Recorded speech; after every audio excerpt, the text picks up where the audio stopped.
Chapter 479. September 15th, Wulong City.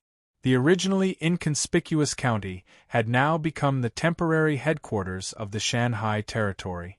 The teleportation formation in the city would flicker from time to time as people came and went between the two cities. In the military meeting yesterday, Ouyang Shua had decided on the military reorganization plan and the structure of Zhaoqing County. The military and the civil officials of the protectorate were all busy as if their butts were on fire. A large number of clerks were transferred from Shanghai City to help deal with the aftermath. For Shanghai City, dealing with the aftermath was a smokeless war. Its importance was not much different from the war that had just ended. Whether or not Zhaoqing County could be successfully brought under the rule of Shanghai City and assimilated into the system of Shanghai City depended on the batch of civil officials.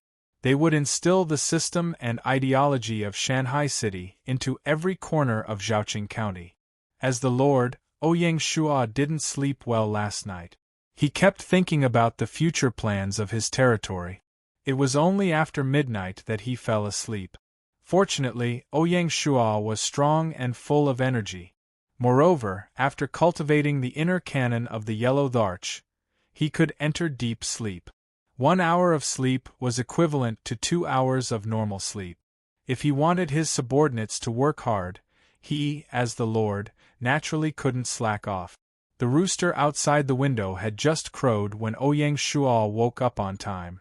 After washing up, Zhang Xian went to the courtyard and began his unshakable cultivation. He first practiced the 8 extremities fist twice to warm up his muscles. Then, he practiced the spear for half an hour. Ouyang Shua had already caught a hint of inspiration from the similarities between the 8 extremities fist and the Yang family's spear technique. He believed that as long as he practiced diligently, it was only a matter of time before the two merged. After practicing the spear, Ouyang Shua began to practice the sword. The killing sword he practiced was the same as before. There was not a trace of killing intent. Rather than saying that he was practicing the sword, it was more like a sword dance. But if one looked closely, they would notice something amazing. The leaves in the air would be cut into two by the invisible sword chi before they could even get close to the Scarlet Knight sword. There was no wind in the courtyard, but one could hear the sound of explosions, as if they were being cut by knives. Whenever Ouyang Shua practiced his swordsmanship, the guards in the courtyard would hide far away, not daring to approach. These iron-blooded guards who had gone through mountains of blades and seas of fire were extremely sensitive to the smell of blood and killing intent. At this moment, silence was better than sound. By the time Ouyang Shua stopped cultivating, 2 hours had already passed. After returning to his room, he changed into a clean set of clothes and went to the dining hall to prepare for breakfast. When passing by the entrance of the dining hall, Ouyang Shua said to Chen Damring, who was on guard, "Damring, go and inform Sir Shao. Tell him to come see me in the study." "Yes, sir." Chen Damring was an abnormally burly man. He was 1.95 meters tall, and his chest and abdomen were bulging with strong muscles. His physique could even be compared to that of a ferocious beast in human form. Don't be fooled by his bulky physique and clumsy appearance. His 8 extremities fist should not be underestimated. Before Chen Damring came to Shanghai City, he was a hunter who relied on hunting for a living. Other than his sickly younger brother, he had no other relatives. In order to treat his younger brother's illness, Chen Damring often went deep into the mountains and fought with tigers, leopards, jackals, and wolves. In the local area, he could be considered a hero who could fight tigers in the mountains and capture dragons in the water. Later, he wandered to Shanghai City and entered the 8 extremities fist dojo, where he became the disciple of Lin Yu, a fist technique grandmaster. Unexpectedly, although this person looked dumb, his comprehension of fist techniques was extremely strong. His comprehension of fist techniques surprised even Lin Yu. Perhaps this was the so-called great wisdom appears to be stupidity.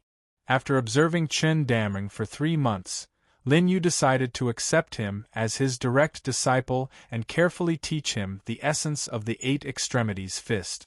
As a result, Chen Daming's martial arts skills improved by leaps and bounds. Unlike Lin Yu's eldest disciple, Wang Feng, who was proficient in spear techniques, Chen Daming had a special liking for fist technique. His pair of iron fists had killed countless heroes. Even a bull would fall to the ground with a single punch. Apart from fist techniques, the only weapon Chen Daming knew was a broadsword, a short one at that. Therefore, he could only fight on the ground. If he was on a horse, he would be a live target. After learning martial arts, Chen Daming chose to join the army like his senior brothers. After some training, Chen Daming successfully became a member of the Divine Martial Guard. Not long ago, Ouyang Shua took a liking to him and appointed him as the captain of the guards. Ouyang Shua's first captain of the guards was Wang Feng. However, Wang Feng was now a general who commanded 3,000 armored soldiers, and it was no longer suitable to keep him by Ouyang Shua's side. Therefore, Ouyang Shua chose another 200 people from the Divine Martial Guards to form a team of guards to guard Ouyang Shua 24 hours a day. Chen Daming was the captain of the guards and Ouyang Shua's personal bodyguard. In ancient times, those who were the bodyguards of the Lord were all people with extraordinary martial arts skills. For example, Dian Wei and Su Chu under Cao Cao's camp, Zhao Yun under Liu Bei's camp, and so on. Naturally, Chen Daming couldn't be compared to Dian Wei and the others, but for now it was enough. Ouyang Shua still couldn't bear to let a general of the army be his personal bodyguard. After all, he was a player. Even if there was an assassination, he could reincarnate. There was no need for a bodyguard. While Ouyang Shua was still having his meal, Xiao He, who was following behind Chen Daming, hurried over. Seeing that the Marquis was still eating, Xiao He simply waited outside the door. However, Ouyang Shua's senses were so sharp that he immediately noticed Xiao He's presence. "Lord Xiao, are you here? Please come in." The Marquis. When Xiao He heard this, he walked into the dining hall and bowed respectfully. For a monarch to receive his ministers in the dining hall, if word got out, he would probably be scolded to death by the Confucian scholars. Ouyang Shua didn't care. He said with a smile, "Lord Xiao, you came so quickly. I'm afraid you didn't have time to eat, did you? Daming, prepare a bowl and chopsticks for Lord Xiao." "Yes, sir." Chen Daming, who was outside the door, answered and went to prepare. During the expedition, Chen Daming was both Ouyang Shua's bodyguard and his housekeeper. Only Ouyang Shua could think of asking this burly man to serve him tea. Chen Daming didn't think much of it. Before he settled down in Shanghai City, he had been taking care of his brother by himself, so he wasn't unfamiliar with the daily chores. He knew how to wash clothes and cook. The ones who felt awkward were the ministers, such as Xiao He. Seeing this tall and mighty man handing over a set of chopsticks and bowl, the feeling of dislocation in his perception was extremely awkward. The small bowl and chopsticks were like toys in Chen Daming's hands. Xiao He was really worried that the burly man would crush the bowl and chopsticks if he used a little force. In ancient times, it was a supreme honor for a minister to be able to eat with the emperor.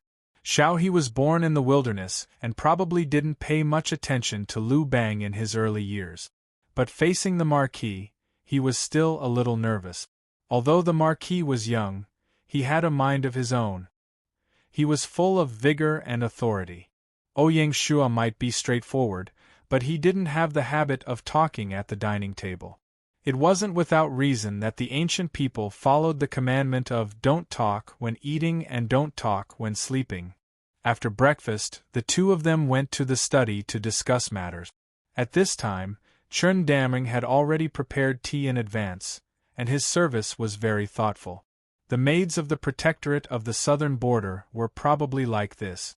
Some of the newcomers couldn't even be compared to them. "Look at this." Ouyang Shua sat down at the table and picked up a document. On the cover of the document, the words "Top Secret" were written in red ink.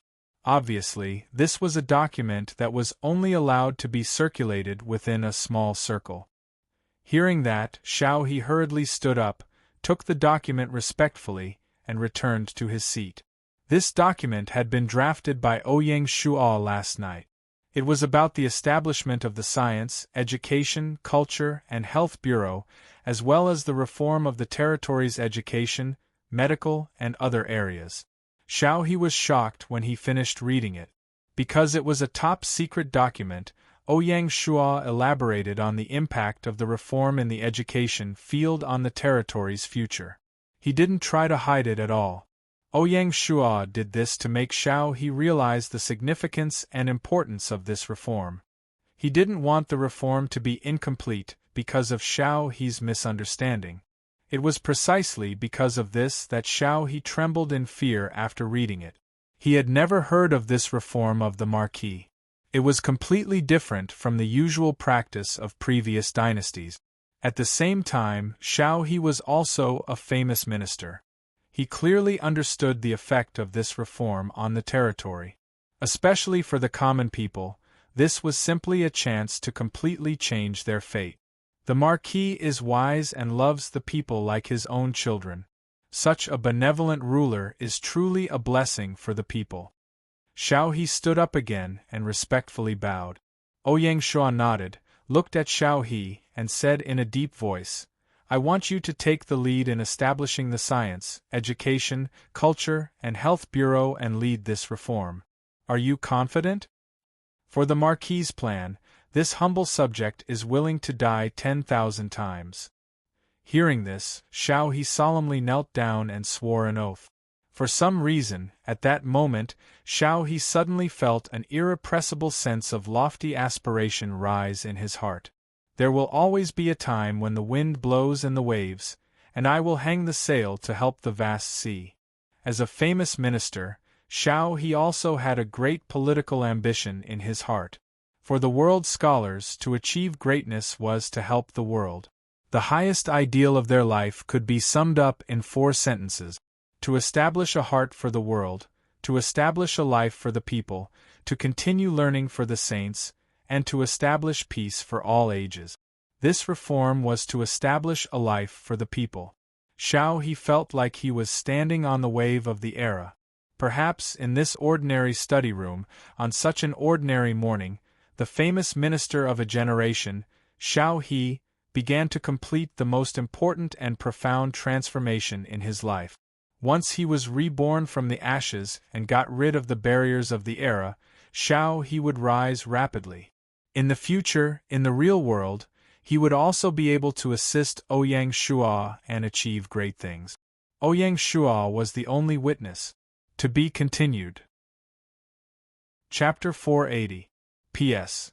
Thank you to the book's #1 fan, Smoke and Fire Demon, for your 4th reward of 100,000 Chidian coins.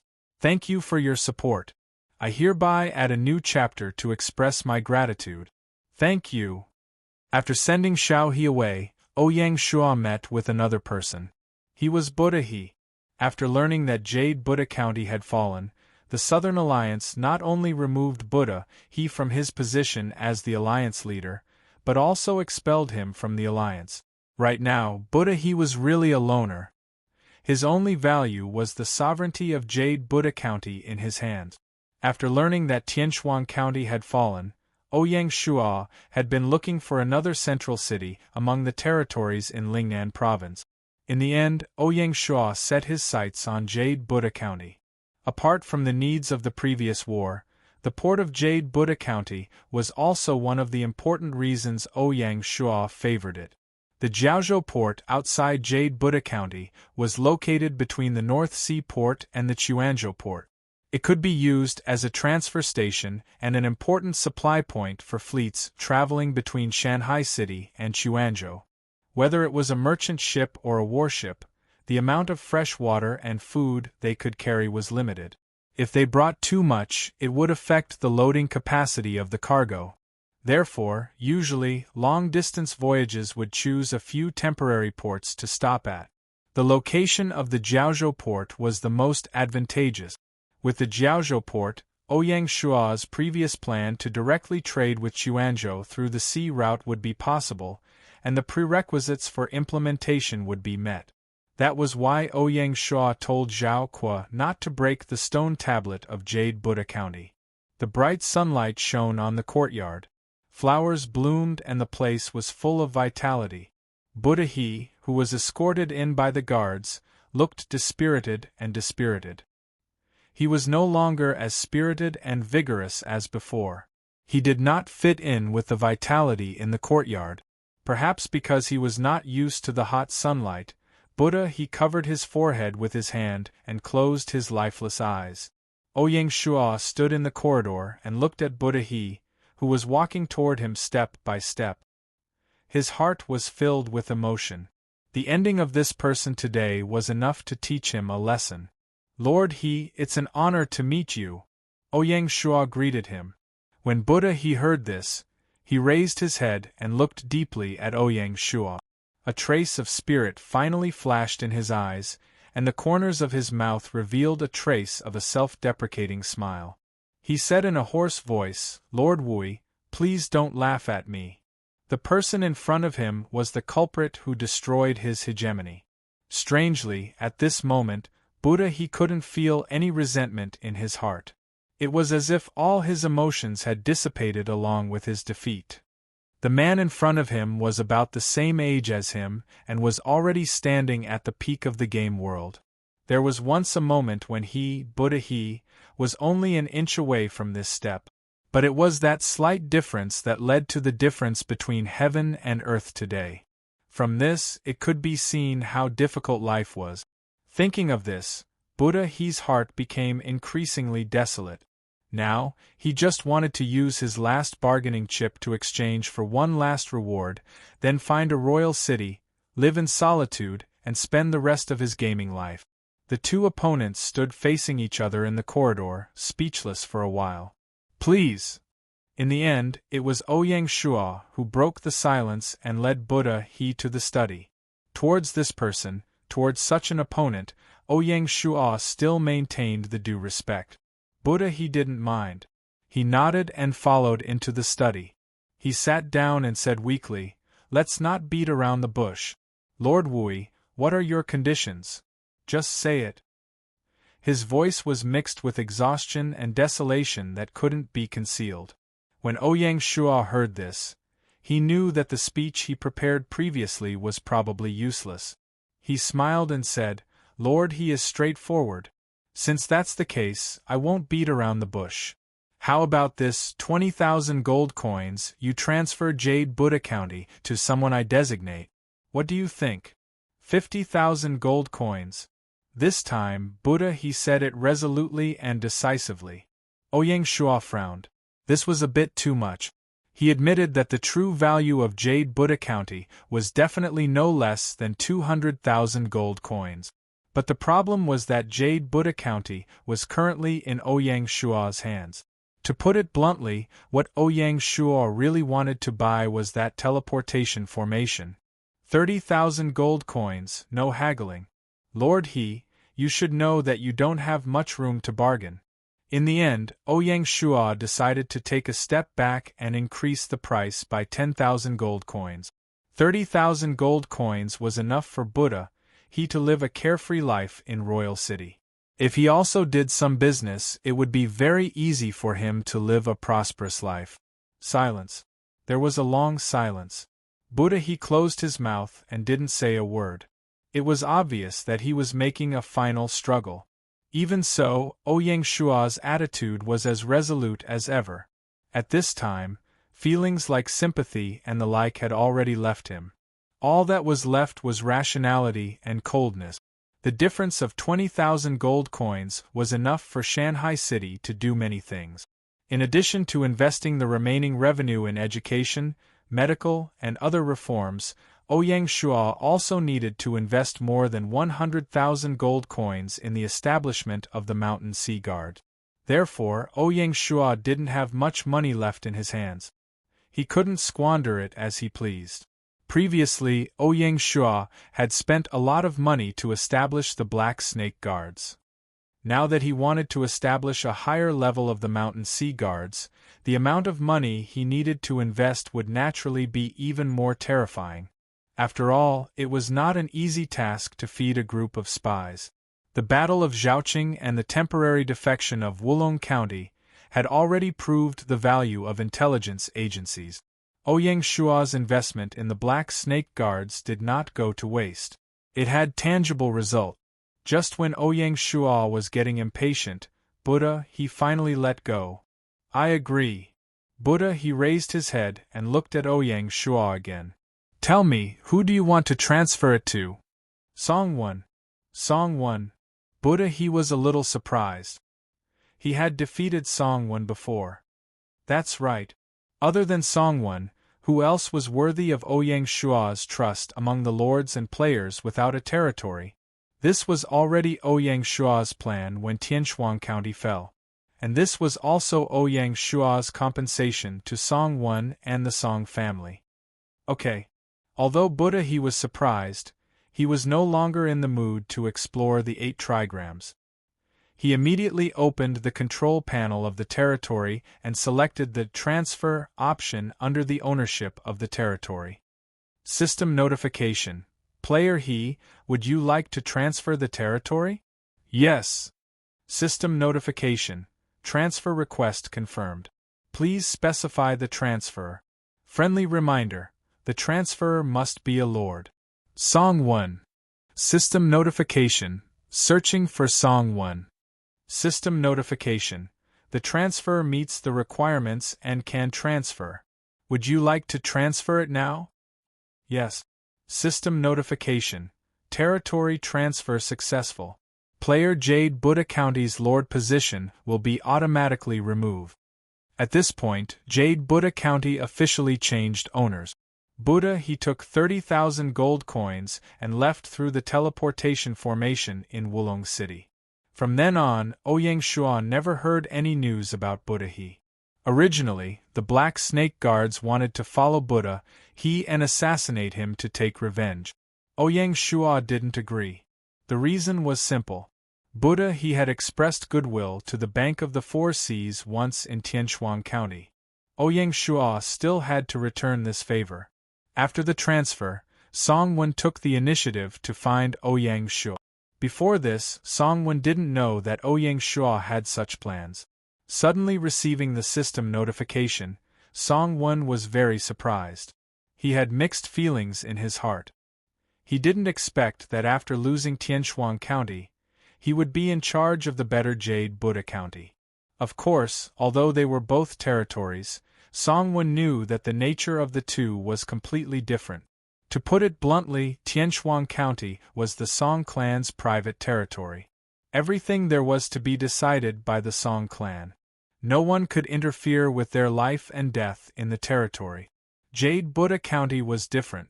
It belonged to the Mountain Sea territory. Or rather, it belonged to Ouyang Shua. Therefore, to put it bluntly, the current Songwon was a high-level employee. Rather than saying that Songwon was a lord, it was better to say that he was a city lord. His position was the same as Mulan Yu's before. Moreover, because it wasn't a donated territory, Songwen's position wasn't as high as Mulan Yu's. When the two met, the atmosphere was a little awkward. The last time they met was during the Mountain Sea Alliance conference in the first month. Even in the giant deer battlefield, the two didn't have much interaction. During the Mountain Sea Alliance conference, as the Song family's successor, Songwon still had the confidence to speak to Ouyang Shua as an equal and call him a friend. Times had changed, and the rapid changes in the situation had completely changed the status of the two. The current Songwon felt somewhat pressured when facing Ouyang Shua, and he had to lower his status. Songwon knew that he had to change his understanding of his own role. The current Ouyang Shua was his lord. Since Songwon took the initiative to come, Ouyang Shua might as well tell him about the arrangements for Jade Buddha County in advance. Jade Buddha County was officially renamed Oceanwood City. Ouyang Shua changed the name because the name of Jade Buddha County carried a strong personal mark of HFO. Song-won assumed the position of City Lord of Oceanwood City. Apart from that, Song-won didn't receive a noble title or land like Mulan Yu. The members of the Song family couldn't live in Oceanwood City. They had to move to Mountain Sea City. This could also be considered a warning to Song-won by Ouyang Shua. When Song-won achieved results that satisfied Ouyang Shua would bestow Song-won with a noble title and land. Apart from that, as the city lord, Song-won was only responsible for the administrative affairs of Oceanwood City and its affiliated cities. As for military affairs, Ouyang Shua had other arrangements, and Song-won couldn't interfere. Apart from the garrison division, Ouyang Shua also planned to set up a fleet in Oceanwood City.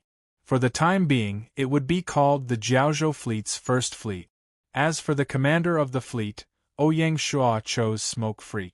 Although the two fleets didn't have much of a chance to display their strength in the attack on Jade Buddha County, the conditions for Smoke Freak's promotion had already been met.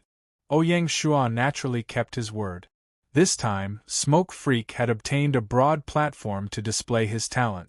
Whether he could lead the Jiaozhou Fleet's first fleet to protect Oceanwood City was another test that Ouyang Shua gave him.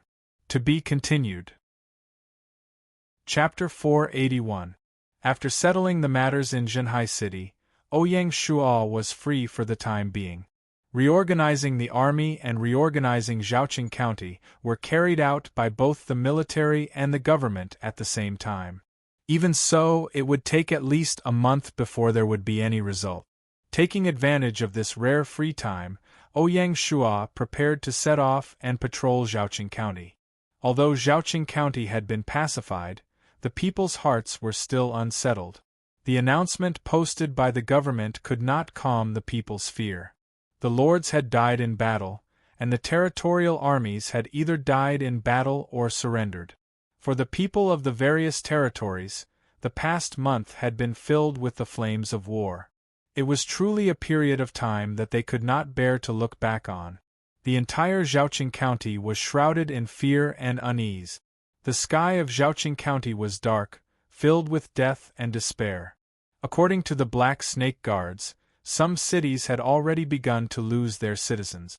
In the wilderness, population was the greatest strategic resource. Ouyang Shua was very distressed by the loss of population in Zhaoqing County. He could not sit back and watch the situation worsen. He instructed the Internal Affairs Department to strengthen the control measures while preparing to personally go into battle. At this time, Ouyang Shua naturally had to stand up and calm the people.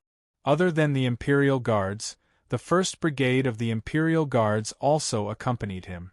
Although Zhaoqing County had been pacified, Ouyang Shua still did not dare to take the risk alone.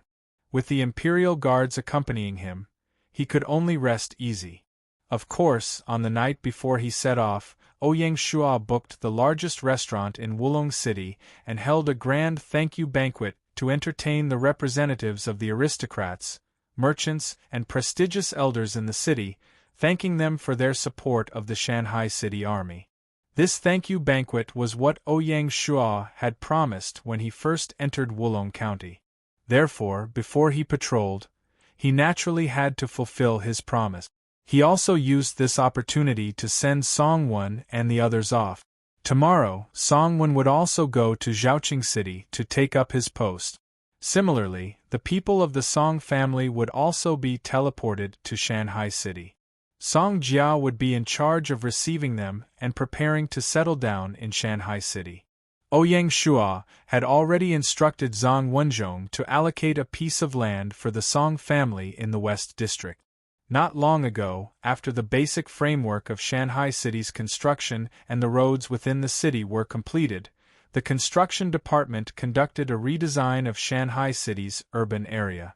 Before this, Shanghai City was divided into 5 big districts: Royal City, Inner City, Pool City, Friendship City, and Outer City. The size of each district was completely different and didn't match at all. This was especially true for the Outer City, which occupied 2/3 of the entire city. Its tentacles extended to every corner of the city. could not be called the outer city at all. As Shanghai City grew more prosperous, merchants and scholars came to visit. Shanghai City's status in China grew more and more important. Precisely because of this, it was imperative to plan the city reasonably.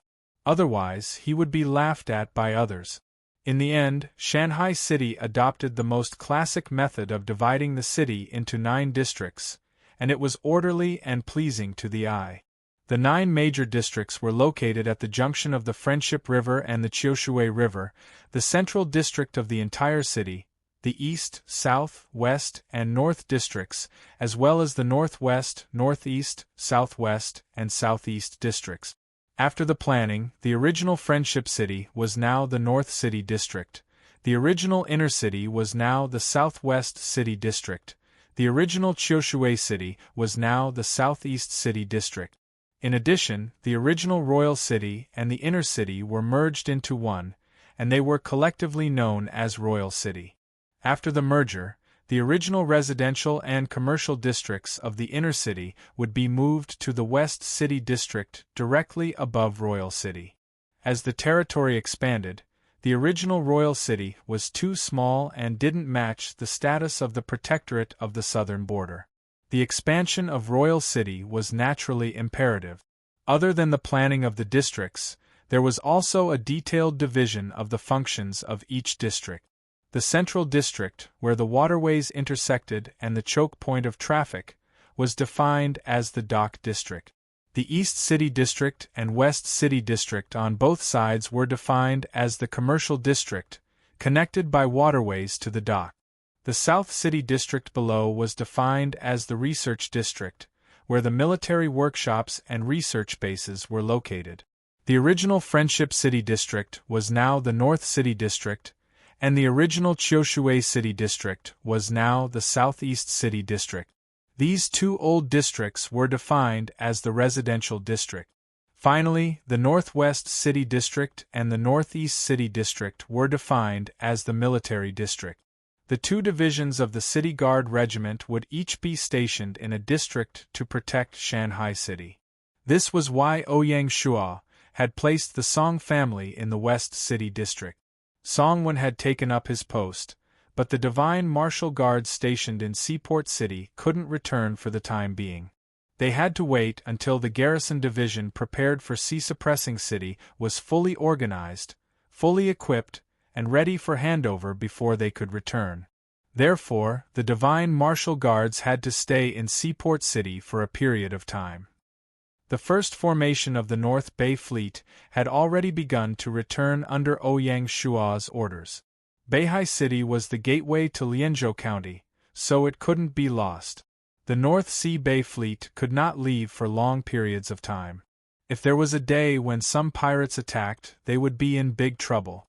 As for the first formation of the Cliff Mountain Fleet, it was temporarily stationed at the Jiaozhou port. Kai Mao would instruct the fireworks freak to prepare for the formation of the Jiaozhou fleet, including the selection of soldiers and the remodeling of the port. The shipyard had already received the news and would arrange for a batch of warships to be sent to the port. Before the first formation of the Jiaozhou fleet was completed, the Cliff Mountain fleet led by Kai Mao wouldn't leave. Seaport City still had to rely on them for protection. Other than the Song family, Xiao He also had to return to Shanghai City. Xiao He didn't dare to delay Ouyang Shua's orders. Xiao He had already handed over the matters of Zhaoqing County to the 4-division chief. He had to return to Shanghai City to draft a reorganization plan for the Science, Education, Culture, and Health Bureau. After that, it would be submitted to Ouyang Shua for approval. The next morning, Ouyang Shua didn't bother anyone and quietly set off with his troop. His itinerary and patrol route were highly confidential. No one knew except for the Mountain Sea Guards and the Black Snake Guards. Ouyang Shua patrolled the entire Zhaoqing County at the speed of 1 city a day. Everywhere he went, he would meet with the gentry and citizens. It was both to declare his sovereignty and to appease the people. Other than that, he would also inspect the local officials. After a long period of training, Ouyang Shua's eyesight had become quite extraordinary. When he met a person, especially an official, he could get a general idea of the situation after a few words. Ouyang Shua would also meet with some of the local officials who were supported by the people alone. Every day, Ouyang Shua would write letters about the inspection and send them to Fan Zhongyan for his reference. There was no doubt that the officials that Ouyang Shua liked would be put in an important position. Even so, Ouyang Shua didn't make arbitrary decisions. He left the final decision to the Administrative Bureau. However, the Administrative Bureau would be especially meticulous in their inspection of the people that Ouyang Shua specially mentioned. Ouyang Shua was doing this to establish the authority of the Administrative Bureau in inspecting officials. The title of Marquis of Lian Province and Protector General of the Southern Region was a great deterrent to the people. Everywhere Ouyang Shua went, the people would line the streets to welcome him. The gentry would fight to befriend him, and the merchants with a keen sense of smell would rush over like rats that had smelled honey. Ouyang Shua could deal with all kinds of people with ease.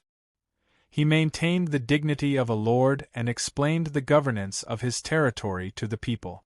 During the conversation, Ouyang Shua would also vaguely reveal the changes that were about to take place in the fields of education and medicine. It was tantamount to letting people know about Xiao He's changes in advance.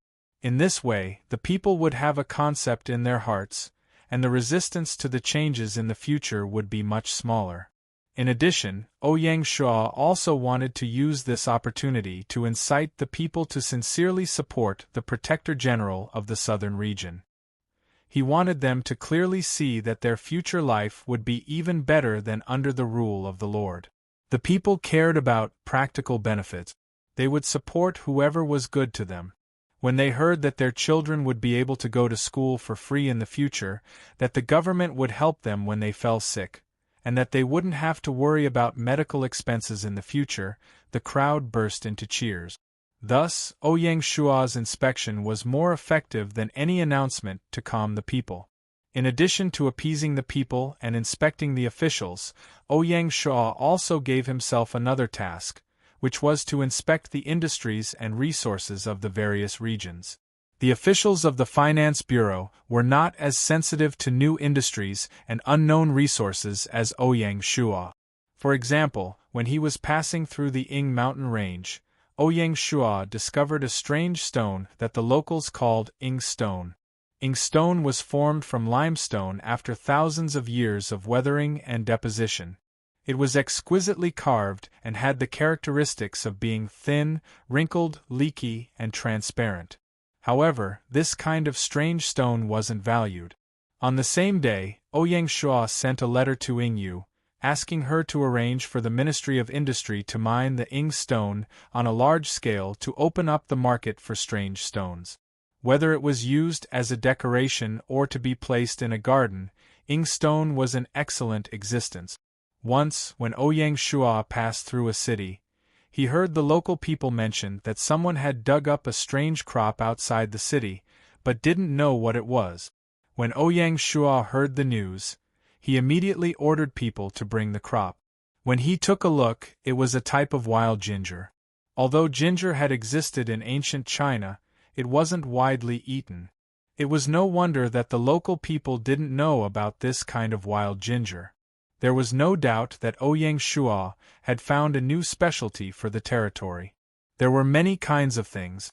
For the development of the territory, Ouyang Shua, the Lord, could be said to have put in a lot of effort. This inspection was also an opportunity for Ouyang Shua to broaden his horizons. As the saying goes, reading 10,000 books is not as good as walking 10,000 miles.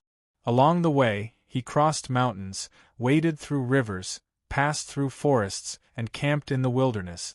In the wilderness, although there weren't many people, it had a different flavor. In the great desert, smoke rose and the sun set. This famous saying that described the great desert was also very suitable to describe the wilderness. Rough, wild, this was the most true portrayal of the wilderness. Because of this, Ouyang Shua missed the countless experiences of sleeping in the wilderness in his previous life. Now that he thought about it, it was also very precious. To be continued. Chapter 482. 20th of September, Shanghai City. While Ouyang Shuo was patrolling Zhaoqing County, the Song family had temporarily settled down in Shanghai City. In order to compensate for the loss of Tianshuang County, Ouyang Shuo had given the Song family a large plot of land. It was enough to build a large house, shops, and workshops, forming a relatively independent small neighborhood. Of course, the Song family had to pay for the construction costs themselves. With the establishment of various large chambers of commerce and the rise of the private economy, Shanghai City now had a large number of private construction teams in addition to the official construction teams under the jurisdiction of the construction department. As long as these civilian teams were registered with the construction department and obtained legal qualifications, they would be able to undertake construction projects in Shanghai City. It could even be said that if the construction teams under the construction department were too busy for the official construction projects, the government would also pay for these private construction teams. The reason for this was to further stimulate the vitality of the private economy in the territory. The planned Shanghai City was too big. If only the official construction teams were to be relied on, who knew how long it would take to complete the construction. Because of this, the construction department came up with this idea. Ouyang Shuo did not expect that under his guidance, construction companies in the real world would spontaneously emerge in the territory. This also showed that the commercial atmosphere in Shanghai City was very strong. Not to mention the construction teams, even the School of Architecture of Southwest University China had begun to undertake construction design work. Some of the graduates were even preparing to set up a design team to undertake private projects. In the real world, the complete industrial chain of the construction industry was gradually taking shape in Shanghai City. In the future, the government would completely withdraw from the field of construction except for public construction projects. The functions of the construction department would also shift from the construction of the territory to the formulation of construction standards, supervision of construction, and overall planning of the city. The government could make a lot of money just by auctioning the land. In this way, the construction of the city walls, municipal roads, water supply and drainage, and other public works would be completely funded. It would no longer be a burden to the territory's finances. This was the magic of the market. Of course, to ensure the basic housing needs of the common people was the red line that Ouyang Shuo had drawn. The land auctioned by the government could only be used for construction such as shops, workshops, and private mansions.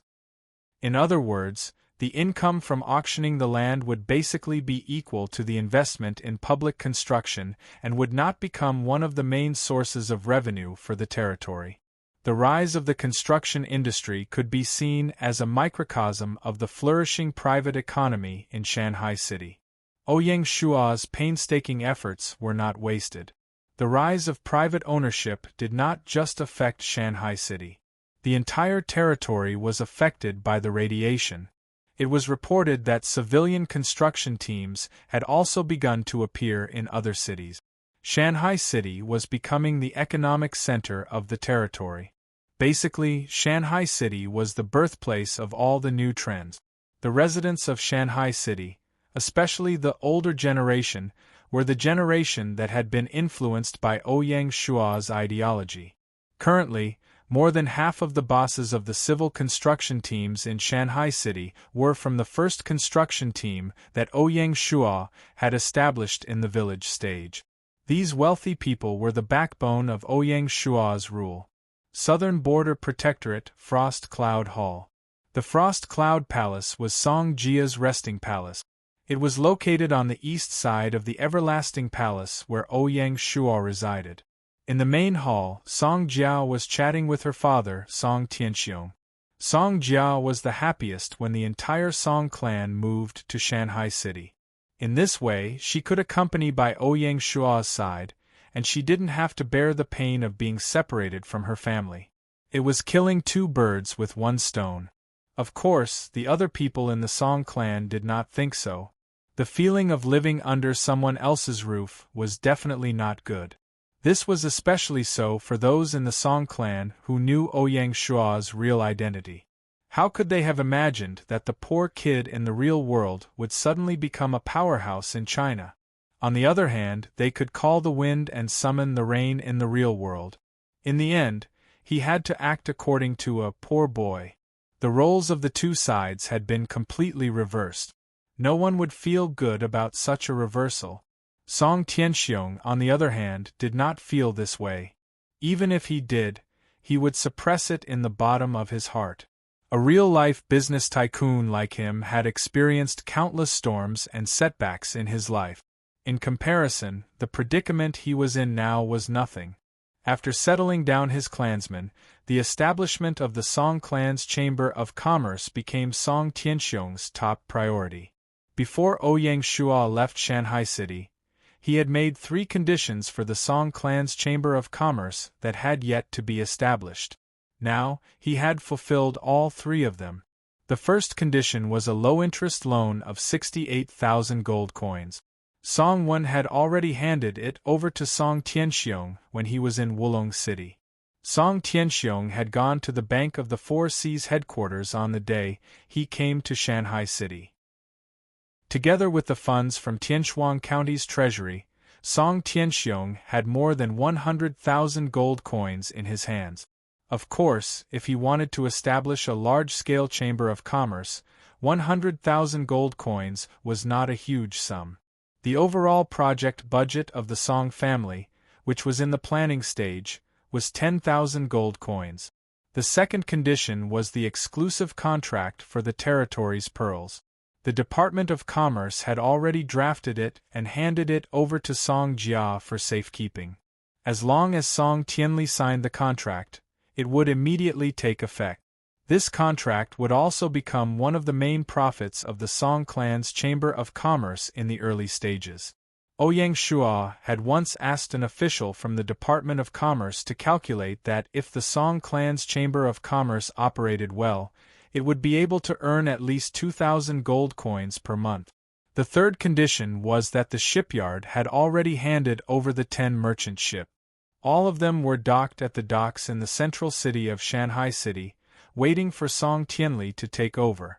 According to the current market price, the total price of the 10 merchant ships would be 40,000 gold coins. After understanding this, Song Tianxiong could no longer apply for any special support from Ouyang Shua. Ouyang Shua had already done his best to take care of the Song clan. Even so, the Song clan's Chamber of Commerce was still struggling in Shanghai City.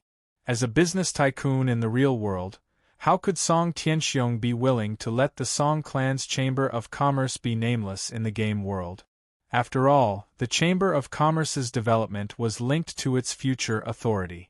Needless to say, among the Song clan's members, Song Jia's authority would definitely be extremely high in the future.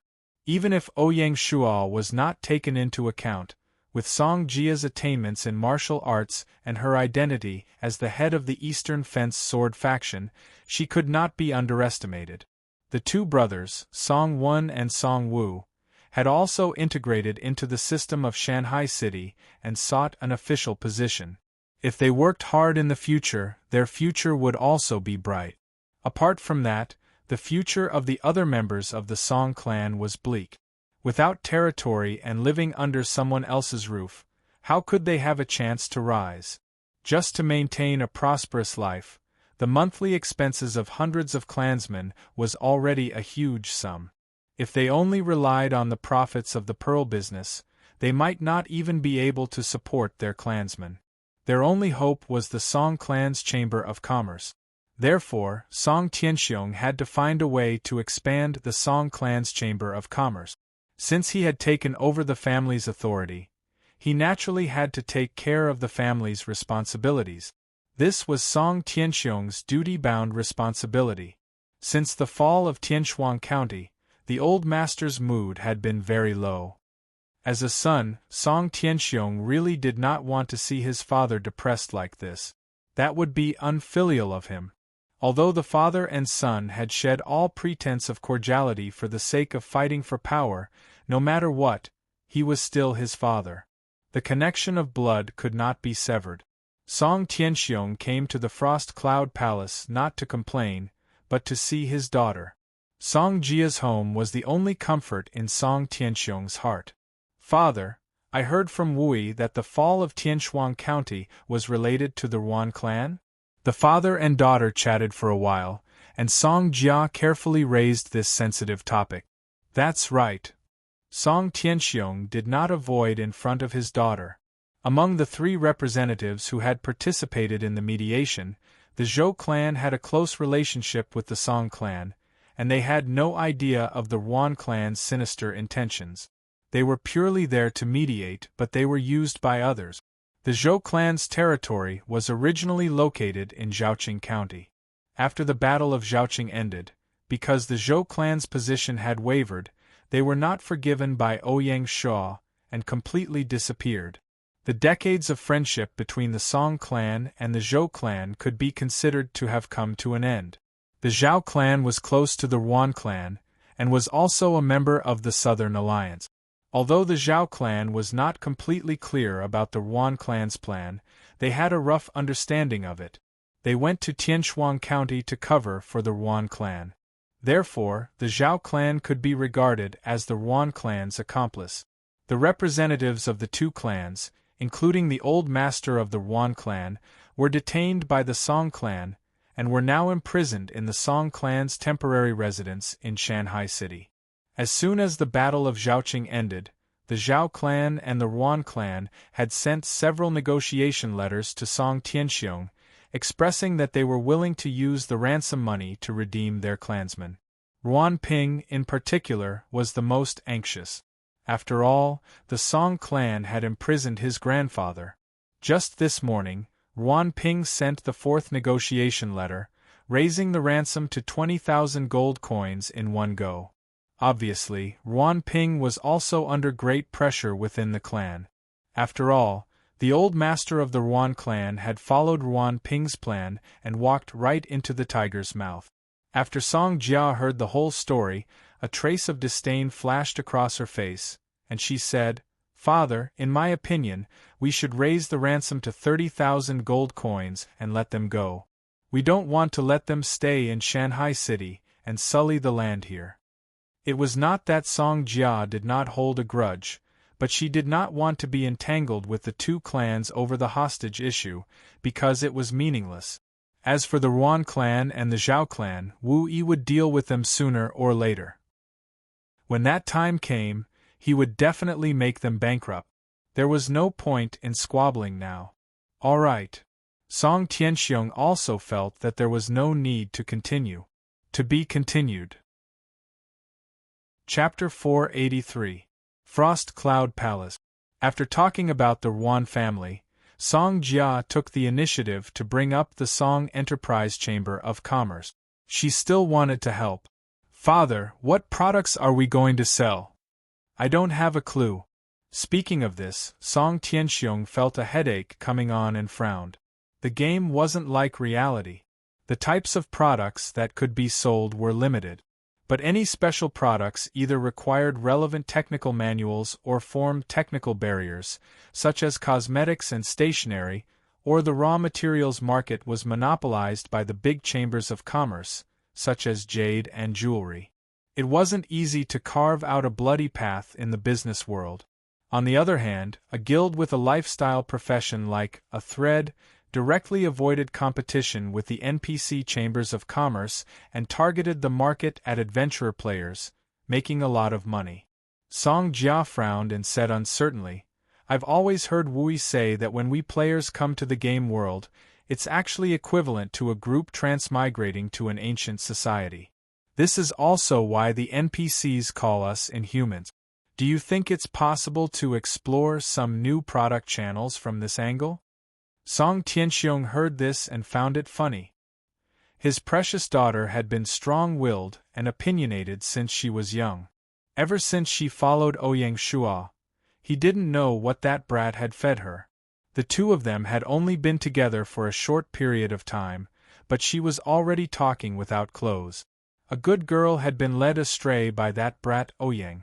Although it was funny, Song Tianxiong's eyes lit up at his daughter's new idea.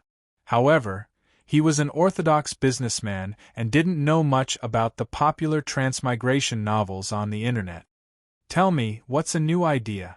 Seeing that her father was tempted, Song Jia became interested and chattered. According to the plot of transmigration novels, if modern people want to become rich after transmigrating to ancient times, they have to invent things that didn't exist in ancient times, such as glass, perfume, soap, and so on. These are all huge profits and would definitely be very popular in ancient times. Perfume? Soap? Song Tianxiong was dumbfounded. In his mind, these things were really out of place with the game's ancient background. Will this work? Song Tianxiong expressed his doubt. Yes. Song Jia, on the other hand, had a matter-of-fact expression on her face. 200 years ago, there was a novel called The Best Servant on the internet. It was extremely popular. The male protagonist in the novel started his business by selling perfume and soap. Song Tianxiong continued to be confused. After thinking for a long time, he hesitantly said, "Those are all novels. Do you know how difficult it was to make things like perfume and soap in ancient times? Father, you're out of luck. Don't forget, we can log into the forum at any time and search for relevant information. We are much more powerful than those people from other worlds. Besides, these daily necessities are not restricted by the technology tree. Gaia will not restrict our research and development." Technology tree. Song Jia facepalmed. She realized that her father's understanding of games was still too low. Of course, Song Jia might have forgotten that these ideals were instilled into her by Ouyang Shuo. Helpless, Song Jia could only explain the relevant settings of the technology tree to Song Tianxiong. Hearing this, Song Tianxiong's eyes gradually brightened. He was a businessman. Although he didn't necessarily understand technology, he was still very sensitive to the reaction of products in the market. Just as Song Jia said, if they really developed the perfume and soap, it would definitely be a huge profit. Alright, let's take a gamble. Song Tianxiong slammed the table and stood up. He was a businessman and had always been adventurous. There was finally a direction for the future of the Chamber of Commerce. Song Tianxiong's mood also became much more cheerful. Seeing this, Song Jia smiled. Just as Song Jia was chatting with her father, Shanghai City welcomed another special guest. It was a beautiful woman with bright eyes and white teeth. She was dressed in white and led a white horse. She had an unparalleled temperament. Behind the woman in white was another woman. She was dressed like a maid and also had a lovely appearance. "Miss, is this the Shanghai City where Sir became an official? It's so lively. It's not any worse than Xianyang City." The pretty maid was very lively. She looked at the endless flow of people on the street and could not help but exclaim. The woman in white did not reply. She only used her eyes to look at the shops on both sides of the street. She was a businessman and had a unique sense of smell when it came to all kinds of goods. In just a short period of observation, the rich commercial atmosphere in Shanghai City made the woman in white exclaim. The master and maid, especially the woman in white, were the most beautiful people in Shanghai City. It was impossible for the two of them to not attract attention as they walked on the street. As soon as they entered the city, they were actually watched by the Mountain Sea Guard. Shun Buhai was in charge of establishing the Mountain Sea Guard. The first order that Ouyang Shuo gave was to order the Mountain Sea Guards to firmly control Shanghai City, the center of the territory. According to Ouyang Shuo, no matter what happened in Shanghai City, it should not escape the eyes and ears of the Mountain Sea Guards. More than 30% of the funds that Ouyang Shuo allocated to the Mountain Sea Guards were used to establish Shanghai City's intelligence network. Through the Marquis Mansion system, Zhisu had established a network of eyes and ears that was also integrated into the Mountain Sea Guards. Therefore, in a short period of time, the entire Shanghai City was under surveillance by the Mountain Sea Guard. The inconspicuous peddlers at the city gates, the owners of the restaurants, the porters at the docks, the maids of the various mansions, and so on. Everywhere they looked, they could hear the secret conversations of the mountain sea guard. No matter which stranger entered the city, they would be monitored by the mountain sea guards. The master and maid were so eye-catching that they became the main targets of the mountain sea guard's surveillance. The pretty maid suddenly approached the lady in white and whispered, "Miss, someone is watching us." Unexpectedly, the little girl looked innocent on the outside, but in reality she was very perceptive. She did not seem like an ordinary person. The lady in white did not bat an eyelid. She smiled and said, "Don't worry." The two of them walked and strolled along the way. They entered the city from the side gate of the North City, passed through the North City, and toured the Middle City. Then, they took a detour and turned to the West City. Their final destination was Royal City, which was located in the southwest corner. They walked for the whole morning. At noon, the master and maid arrived at the main gate of Royal City, but they were stopped by the guards. Royal City was now a restricted area for ordinary people. Ordinary people were not allowed to enter. For this reason, the Imperial Guard Division, which was responsible for protecting Royal City, had specially formed a city defense brigade to guard Royal City. Royal City is a restricted area. Unauthorized persons are not allowed to enter. Why are you so fierce? The pretty maid was not afraid of the guards at the gate. Obviously, the master and maid's identity was extraordinary. They were people who had seen the world. The lady in white stopped the maid and said gently, "Brother guard, please inform the guards that I am Bai Shui, and I am here to visit Wei Yang." The guard saw that the lady in white had an extraordinary bearing. He did not dare to neglect her and said, "Are you the head of the Internal Affairs Division, Wei Yang, Lord Wei?" "Yes." "Who are you to Lord Wei?" "It is my duty. Please do not blame me, Mississippi. Being a guard was also a tough job. If he was tough, he would easily offend the nobles. If he was kind, he would be reprimanded by his superior if he was fooled. Listen up, my Miss is Sir's wife."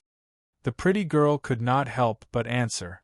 The guard did not dare to neglect her. "Please wait a moment." He turned and left. In less than 20 minutes, Wei Yang followed behind the guard and hurriedly ran over. That's right, he ran. The head of the Internal Affairs Division was usually very serious and had a murderous aura around him. At the same time, Wei Yang also paid great attention to etiquette. He had never heard of running on the street. But at this moment it was very different. Wei Yang was immersed in an inexplicable excitement and could not extricate himself. When Wei Yang saw Bai Shui, the entire world seemed to come to a standstill. In Wei Yang's eyes, there was nothing but the slender and elegant lady in white. At this moment, Wei Yang felt that he had the whole world. "Little sister." It was just a simple call, but it was filled with so much emotion. Wei Yang choked with sobs. His eyes turned red and he could no longer control himself and ran away. This scene caused the guards to be extremely astonished. "Little sister." Wei Yang staggered to Bai Shui. He spoke incoherently and stood uneasily like a child. "Husband." The white-robed woman smiled. This smile was like a lotus blooming and the earth tilted. This smile was like the spring snow and the sky fell. This smile caused Wei Yang's heart to be filled with sunshine, warmth, and happiness. "Little sister." Wei Yang could no longer hold it in.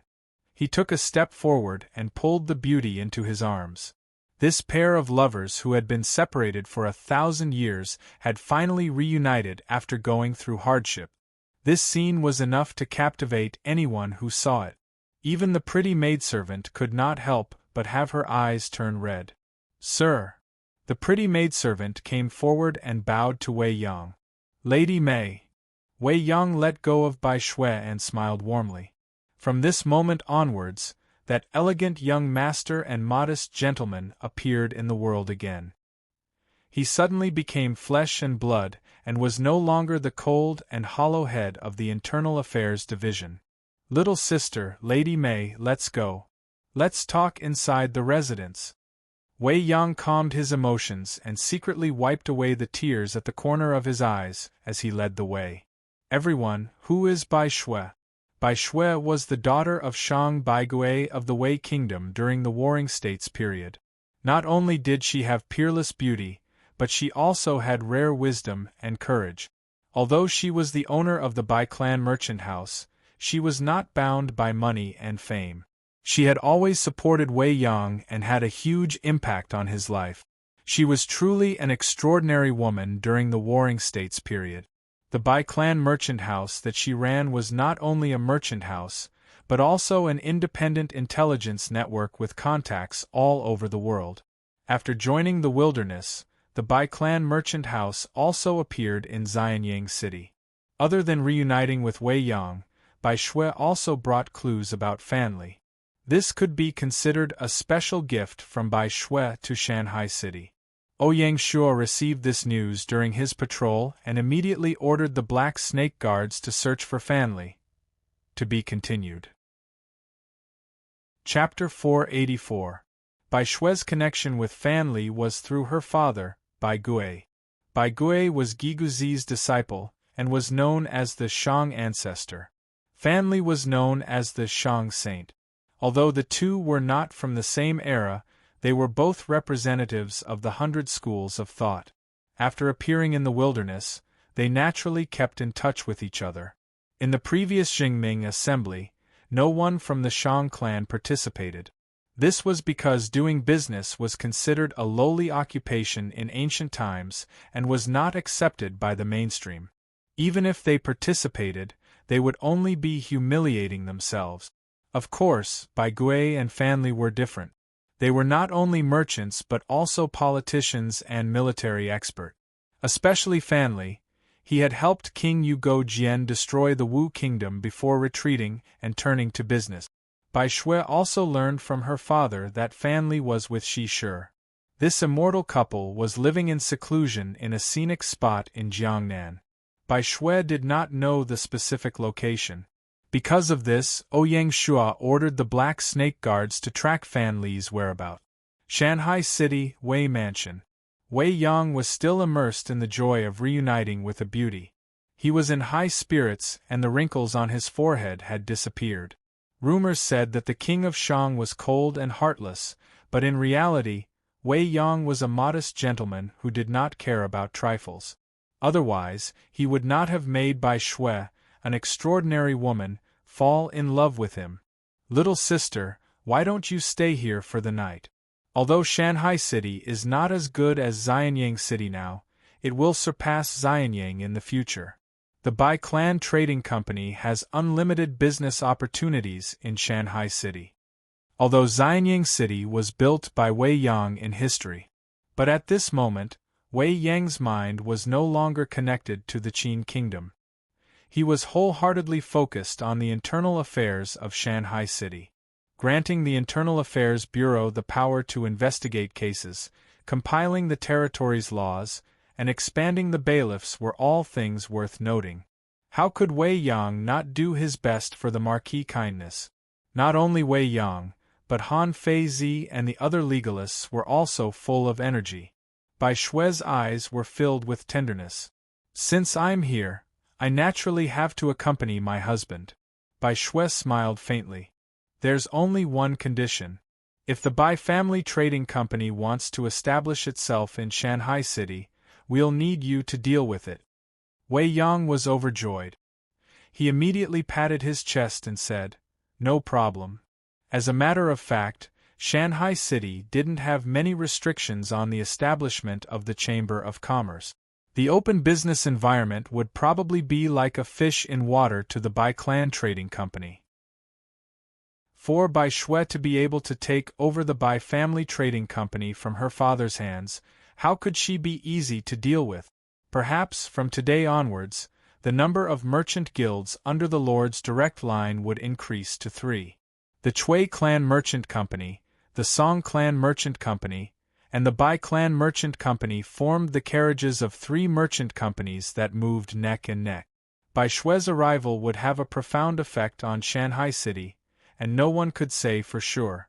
However, outside of Shanghai City, the entire China region was also undergoing profound changes.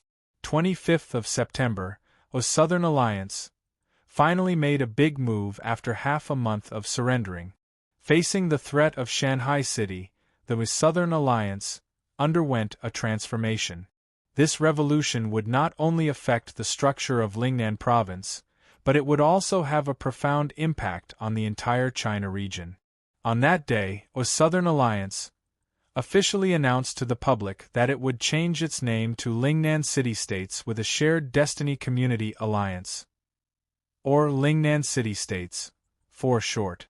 Thus, it also announced that the city-state system had officially taken root in the China region.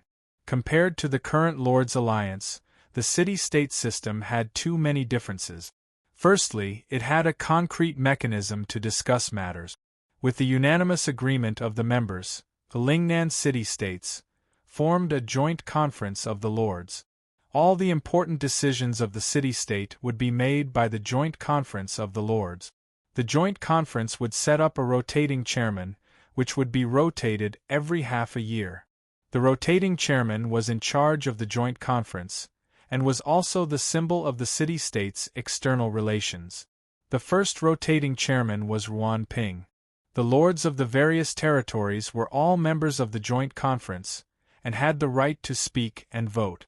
For every topic, as long as the number of people who voted for it reached 60% or above, the topic would be considered passed. In other words, compared to the complete independence of the alliance, the members of the city-state were half independent and half cooperative in terms of internal affairs. The internal affairs of the territories were completely independent, and the joint conference would not interfere with them. The external decisions would be handed over to the joint conference of the Lords. In other words, from today onwards, the entire 3 counties of the Lingnan province and more than 60 territories would be a whole, the Lingnan city-state. Second, economic integration. Compared to the limited and fragmented cooperation of the alliance, the economic cooperation of the Lingnan city-state would be further advanced. First of all, the Lords would jointly invest in the establishment of the Lingnan Bank. The future Lingnan Bank would be the engine for the economic takeoff of the Lingnan city-state. Every member of the city-state could apply for a loan from the Lingnan Bank for the construction of the territory. Of course, all of this had a price. The city-state stipulated that in order to ensure the capital reserves of the Lingnan Bank, the banks of the various territories must unconditionally integrate into the Lingnan Bank and become its branches. As a result, the savings funds of the entire 3 counties of the Lingnan, more than 60 territories, and millions of civilians would flow into the Lingnan Bank. The Lingnan Bank suddenly rose as a new force and became the second largest bank established by players under the 4 Seas Bank. In addition to the banks, the members of the city-state would also carry out more frequent and free trade. The trade between the territories would implement a zero-tariff policy. In addition, the merchants, craftsmen, and other people of the various territories could move freely. As a result, the economy of the city-state would be greatly stimulated. The economic integration of the city-state was no longer a fantasy. Ouyang Shua had a deeper understanding of this. That was because at the end of the year, the third update of the system would have a profound impact on the trade between the territories.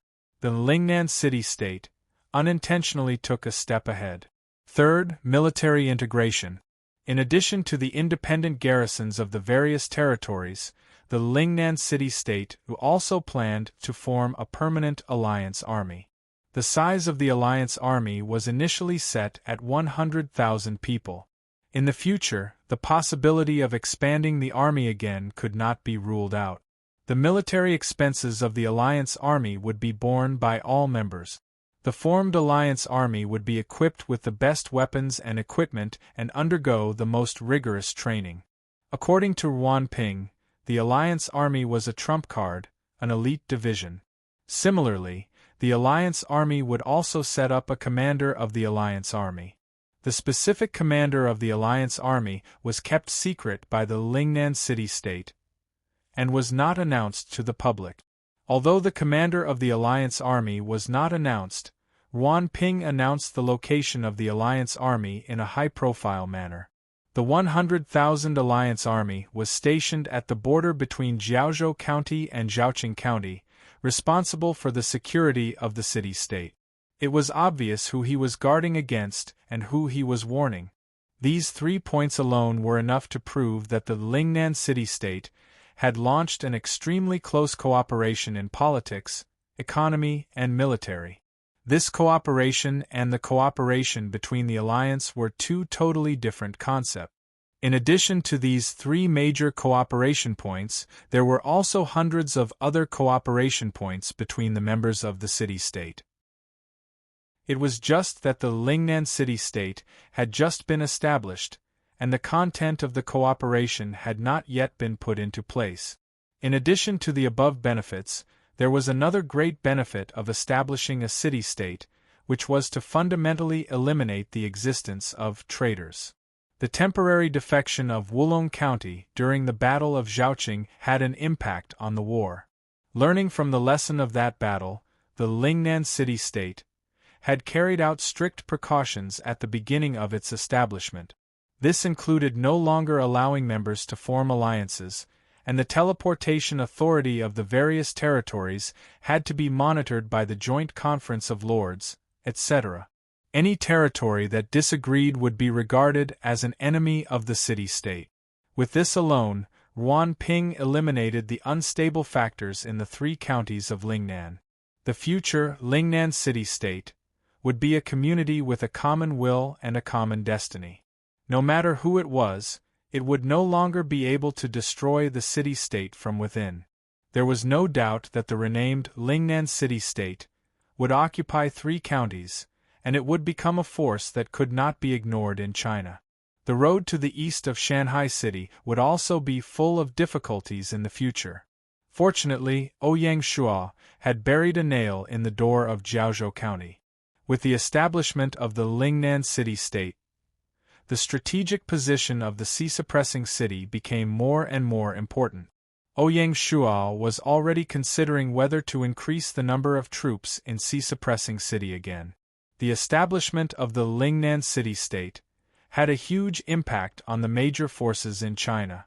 Any lord with a little brain knew the background and original intention of the establishment of the Lingnan city-state.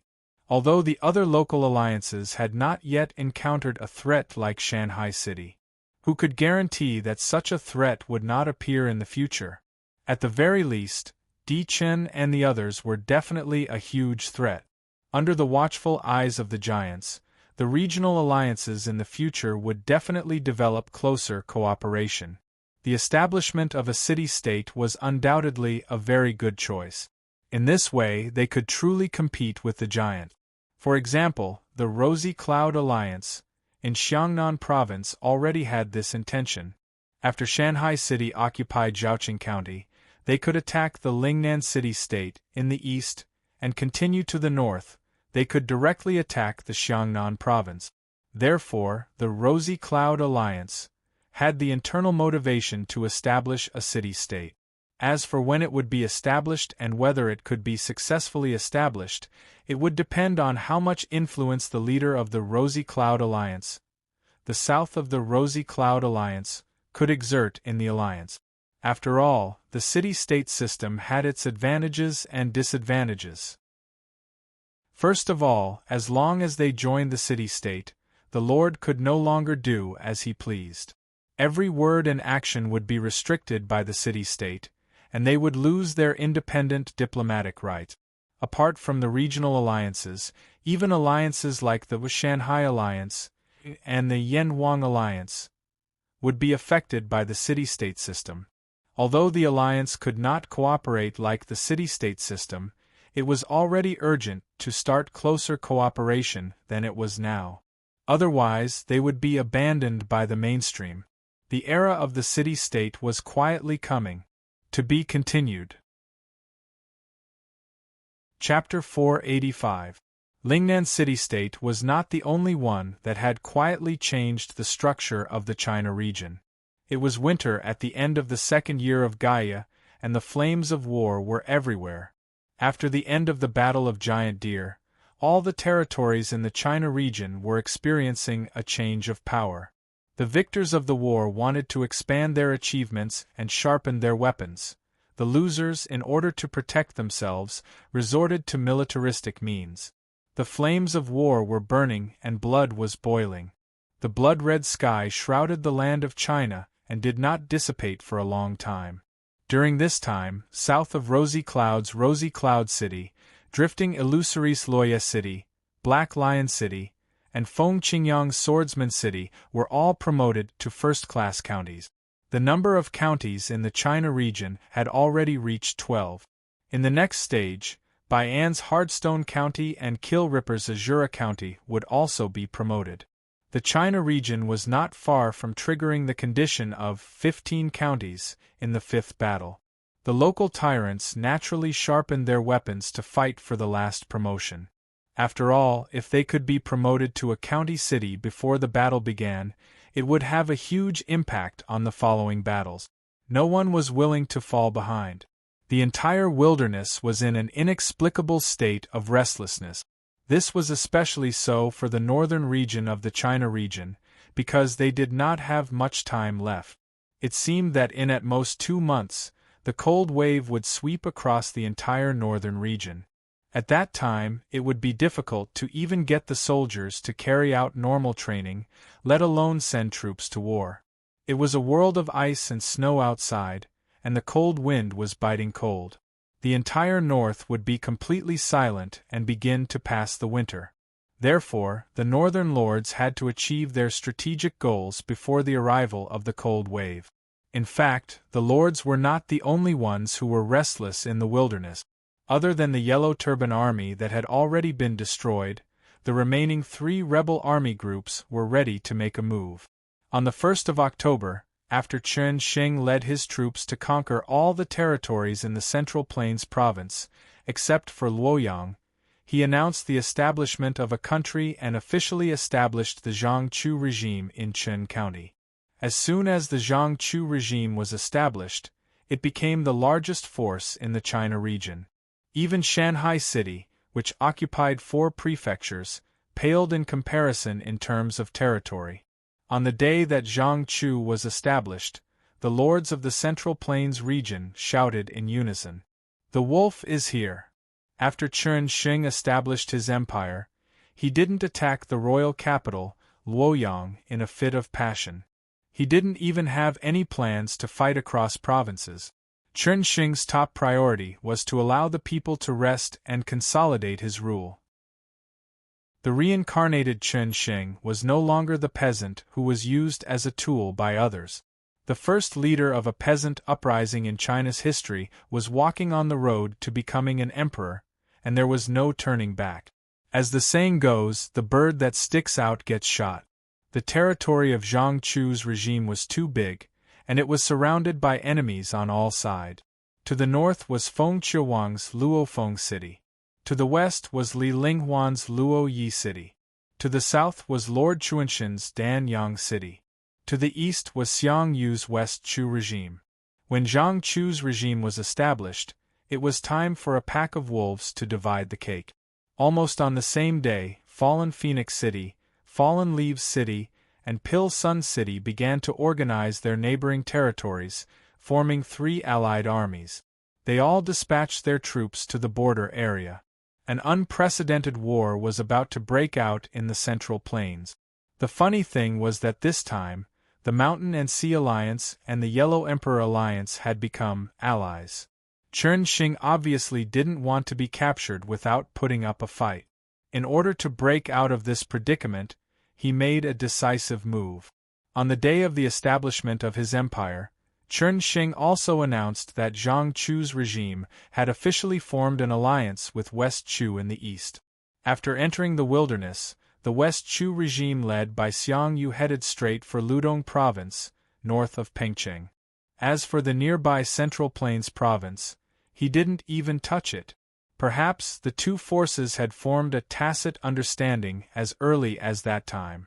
After all, Xiang Yu and the others had been under Chen Sheng's command in the early years. In the wilderness where danger lurked in every corner, the two regimes chose to trust each other. The alliance between the two Chu regimes caused the Central Plains to become even more complicated and confusing. In this way, Chen Xing not only eliminated the threat from the east, but also obtained Xiang Yu's assistance. Chen Xing's alliance with Xiang Yu immediately made up for the embarrassing situation of having no generals under him. Whether it was Xiang Yu himself, his grandfather Xiang Yan, Uncle Xiang Liang, or even Xiang Zhuang, they were all rare generals. Sure enough, on the day of the alliance, the old general Xiang Yan set off from Pengcheng to Chun County to help Chen Xing organize the army and set up a defensive line to deal with the invasion of the mutant army. Chen Xing even boldly appointed Xiang Yan as the general of Jiangchu. This also meant that the cooperation between the two Chu regimes was extremely close. Jiangchu against 3 mutant armies. In the north, Feng Qiuhuang organized the Mountain and Sea Alliance Phoenix Alliance and formed an army of 150,000. In the west, Piao Linghuan organized an army of 100,000. In the south, Lord Chunshan organized an army of 180,000. Of course, Jiangchu was not a pushover. With the territory of a province, the Jiangchu regime's total military strength reached more than 500,000, close to 600,000. The total military strength of both sides was close to 1 million. Needless to say, this battle would be the largest and most widespread battle in the main plain since the start of the game. In the Central Plains, a total of 5 provinces were involved in this war. There were even rumors that Di Chun, who was in the capital, intended to form another army to attack Jiangchu in an attempt to get a share of the loot. The Central Plains province was about to be divided by the various powers. Of course, there was also the possibility that the allied armies would return in defeat. After all, the various armies were not friends. Not to mention that Feng Qiuhuang and Lord Chunshan were originally in different camps. Even the Yan-Huang alliance was at odds with each other. Lord Chunshan and Di Qin were mortal enemies. Lord Chunshan and Piao Linghuan were mortal enemies. The 3 armies were not united and would definitely fight for themselves. It was still unknown who would emerge victorious. The entire Central Plains was about to be engulfed in the flames of war. And all of this seemed to have nothing to do with Ouyang Shua or Shanghai City. In fact, that was not the case. The entire China region was a huge chessboard. The slightest ripple in every place would eventually be transmitted and radiated to the entire China. Moreover, the Central Plains had always been the place where dynasties rejuvenated. Once the Central Plains was in chaos, the entire China region would not be able to live in peace. How could the 4 rebel armies arranged by Gaia be ordinary people? There was a deeper meaning to this. Needless to say, Feng Qiuhuang, one of the pillars of the Shanghai Alliance, was also involved. Ouyang Shua was not worried about Feng Qiuhuang on the battlefield. What he was worried about was the Yan-Huang Alliance's schemes. Therefore, Ouyang Shua had already instructed the Black Snake Guards to closely monitor the Central Plains. At the same time, he shared the relevant information with Feng Qiuhuang. The members of the Alliance of Mountains and Seas also opened the door to fallen Phoenix City in terms of weapons and equipment. Using Ouyang Shua as an example, even though Shanghai City was reorganizing its army and lacked weapons and equipment, Ouyang Shua still prioritized selling 10,000 divine armed crossbows to Feng Qiuhuang. Ouyang Shua even promised that if the situation was bad, Shanghai City would personally send reinforcements. It was foreseeable that the Yan-Huang alliance would have a corresponding negotiation mechanism. At the very least, Xiongba would not ignore Piao Linghuan and would support him with all his might. Therefore, the war in the Central Plains had dragged the 2 largest alliances in the China region into it. With this as a node, the entire China region situation would be affected. Perhaps because he felt that the world was not chaotic enough, Huang Chao, who had kept a low profile for a period of time, once again appeared in front of the world. In these few months, the defeated Huang Chao had once again established a foothold in the southern Anhui province.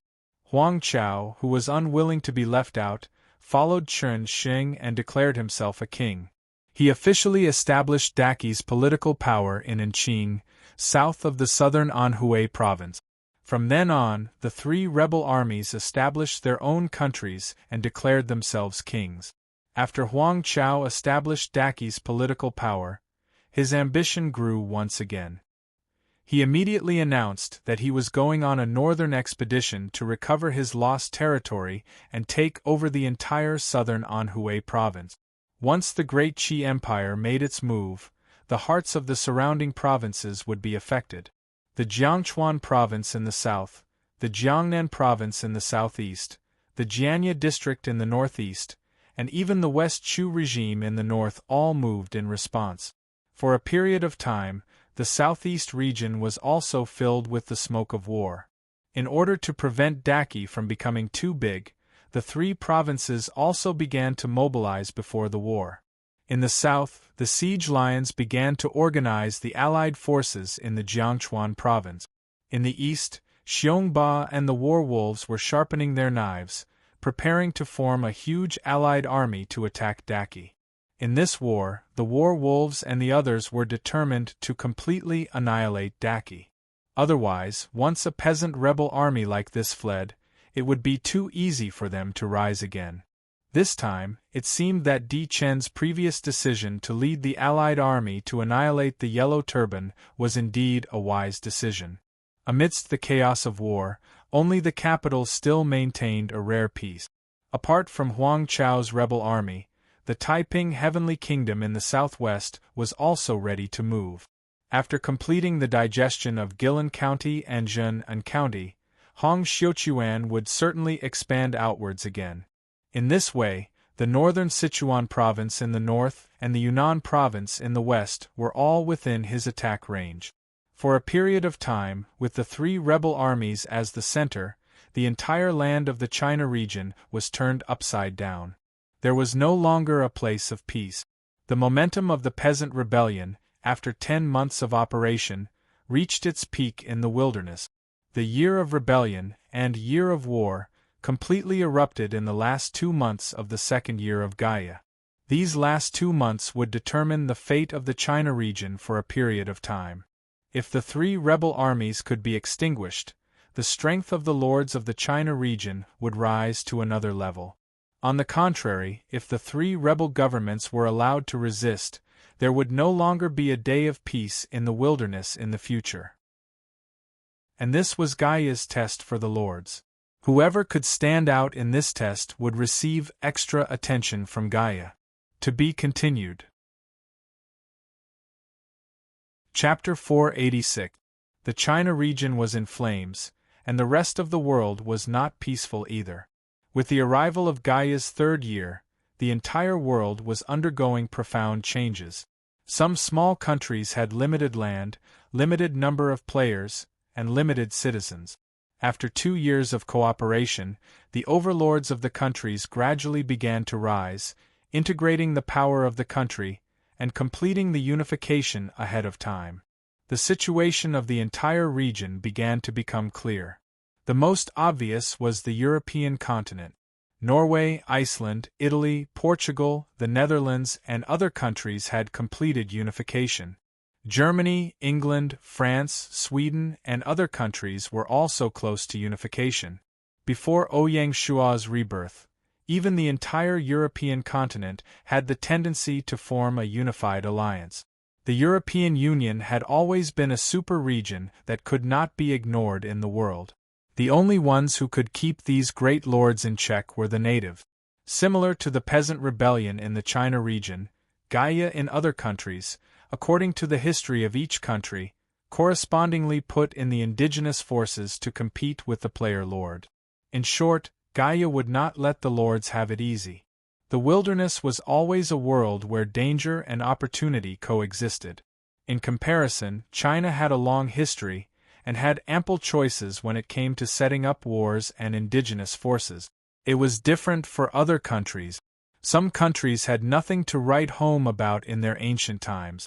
It could even be said that some modern countries had no history at all. Gaia had a solution for this. Since there were no records in official history, Gaia would draw materials from unofficial history, novels, and even movies and TV series to create a warplane for the lords to fight in. If even movies and TV series were lacking, Gaia could only use her powerful calculation and deduction abilities to directly create a plane in the era of cold weapons. In short, Gaia would be relatively fair to each country. That's right, it was relatively fair. Let's take China as an example. China had a long history and produced many talented people. The relevant records were also more detailed. Moreover, these famous wars and countless famous historical figures had been repeatedly filmed for more than 200 years. The material was extremely rich. Therefore, when creating these characters, Gaia could give them higher AI. On the contrary, the temporarily created characters by Gaia naturally had lower AI values. This was the difference in the cultural heritage of each country. No one could complain. In comparison, the European continent was more special. In the history of Europe, there had been a few great empires that spanned across the entire continent. Among them, the largest empire in history, the Roman Empire, even spanned across the Eurasian continent. Therefore, the lords of various European countries also had the opportunity to compete on the same stage. Once the war was extrapolated to the period of these empires, then the countries covered by these empires in history could all participate in the same war. It was precisely because of this interaction that the European countries later formed an alliance. Of course, there was no lack of ambitious people in Europe. For example, France had given birth to the Napoleon Empire, and Italy had given birth to the Roman Empire. In short, the nations of Europe were united, and yet they were at war with each other. The relationship between them was complicated and indescribable. In addition, there were two other factors that contributed to the European continent's prosperity. Firstly, in the history of Europe, there were many maritime powers and even maritime overlords. Portugal, Spain, the Netherlands, France, the United Kingdom, and other historical traditional maritime powers. Gaia had also taken into consideration when setting up the technology tree. Therefore, whether it was navigators, navigation technology, shipbuilding technology, or even maritime combat ability, these countries were stronger than other countries. The navies of these countries were developing rapidly. Their navigators had even begun to explore the seas, preparing to open up major sea routes. They would be the greatest opponents of Shanghai City's navy in the future, perhaps even a formidable opponent. In terms of wooden warship manufacturing technology, the Ming dynasty's shipbuilding technology was not inferior in any way. But once these countries developed ironclad warships, even the most powerful fortress ships would not be able to match them.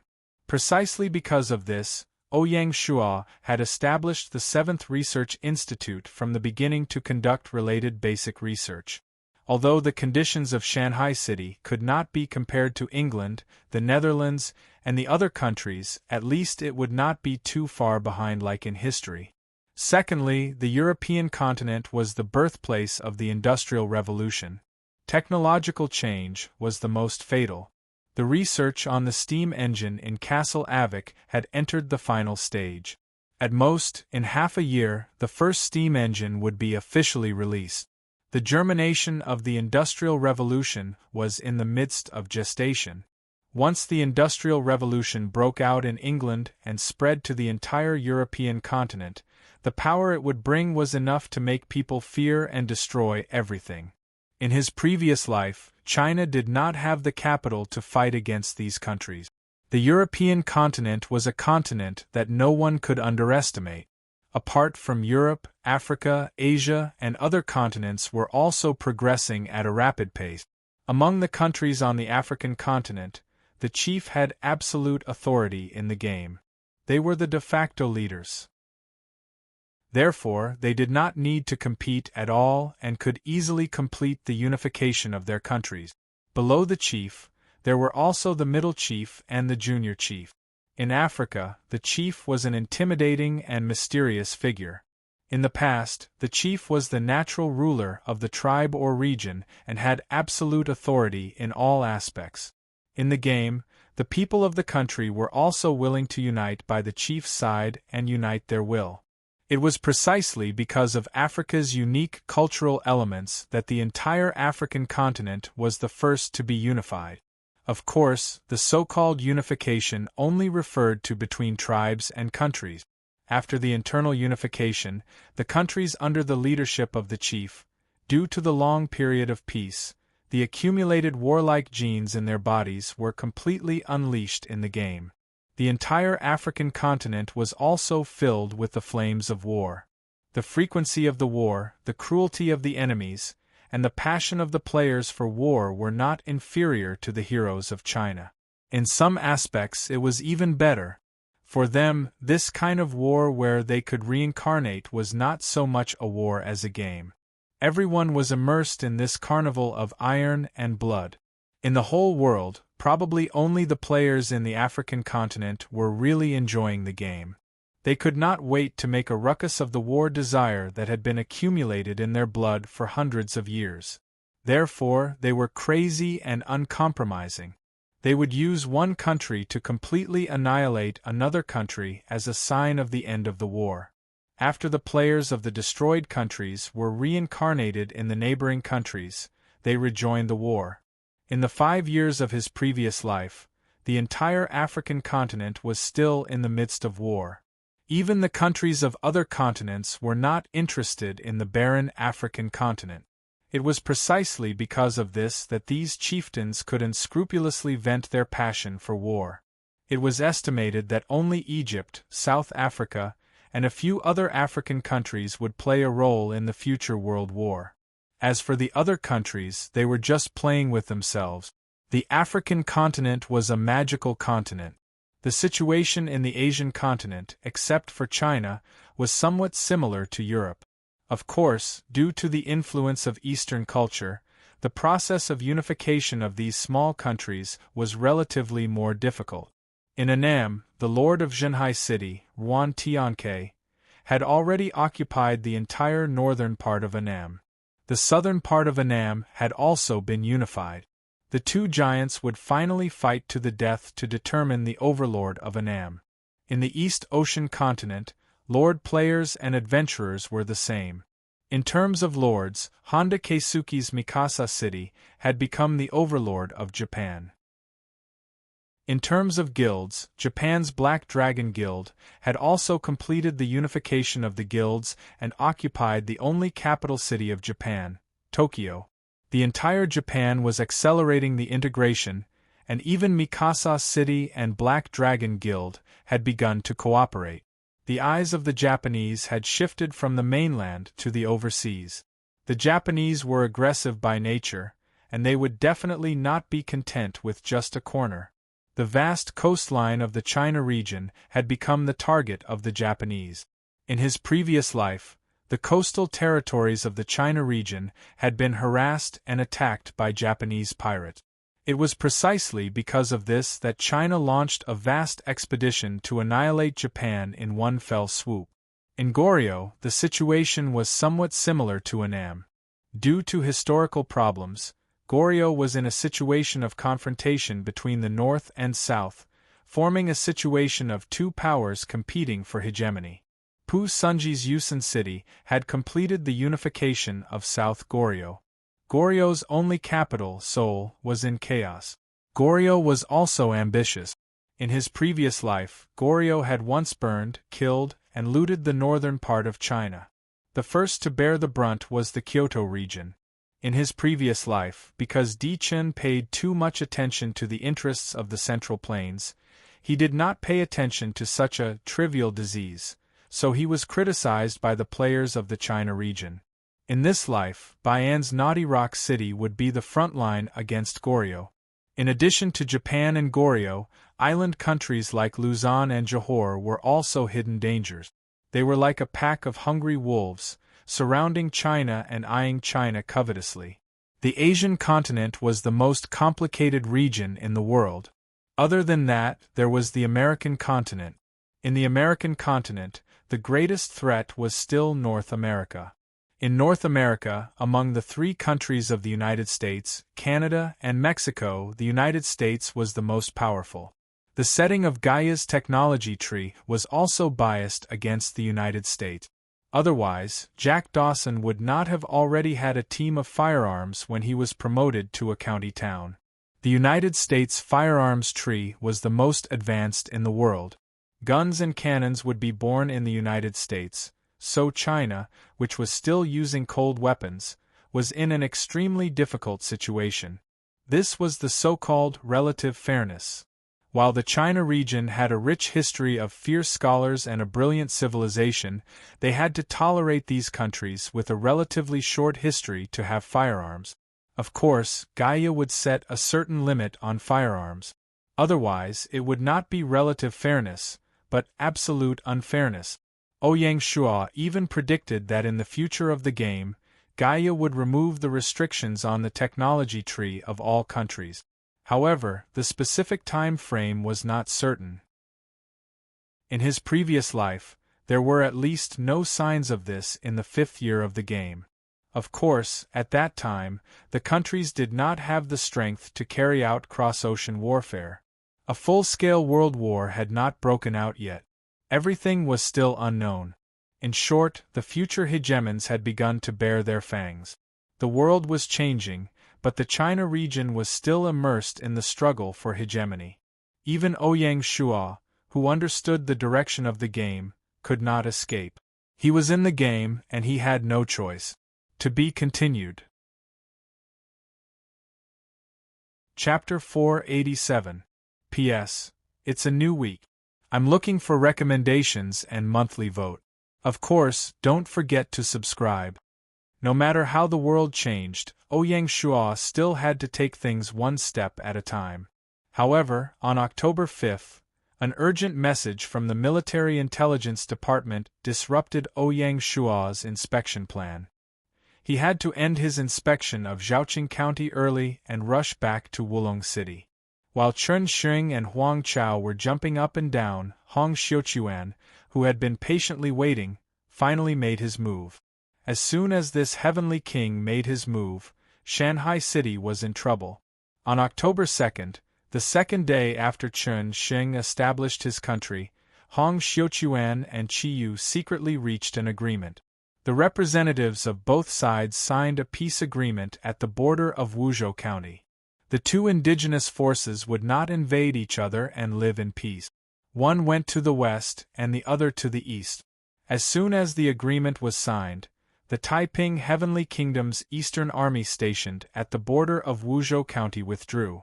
Even the East Camp was completely dismantled. At the same time, Chiyu City's troops stationed at the western border also withdrew. No one knew how the two sides communicated with each other, and how they could trust each other to such an extent. It was unheard of that the two sides did not set up any defenses against each other. The entire peace negotiation was carried out in secret. The people who participated were the higher-ups of both sides. Otherwise, the Military Intelligence Department and the Black Snake Guards, the two major intelligence agencies, would not have been able to get wind of it. The withdrawal of both sides was only the first step of the whole operation. The Taiping Heavenly Kingdom's Eastern Army met up with the Southern Army and headed straight for Mulan Fortress. The two armies, a total of 150,000 soldiers, marched toward Mulan Fortress with great momentum. It seemed that the Taiping Heavenly Kingdom was determined to take down Mulan Fortress. No one knew what was so special about Lianzhou County that it was worth Hong Xiuquan's effort. When the Military Intelligence Department received the news, they immediately ordered the City Guard Division to move north and immediately enter Mulan Fortress. They would assist the Dragon Xiang Legion's 3rd Division, the Evil Arrival Division, to fight against the strong enemy. In this way, the entire Shanghai city was like an empty city without a single soldier stationed there.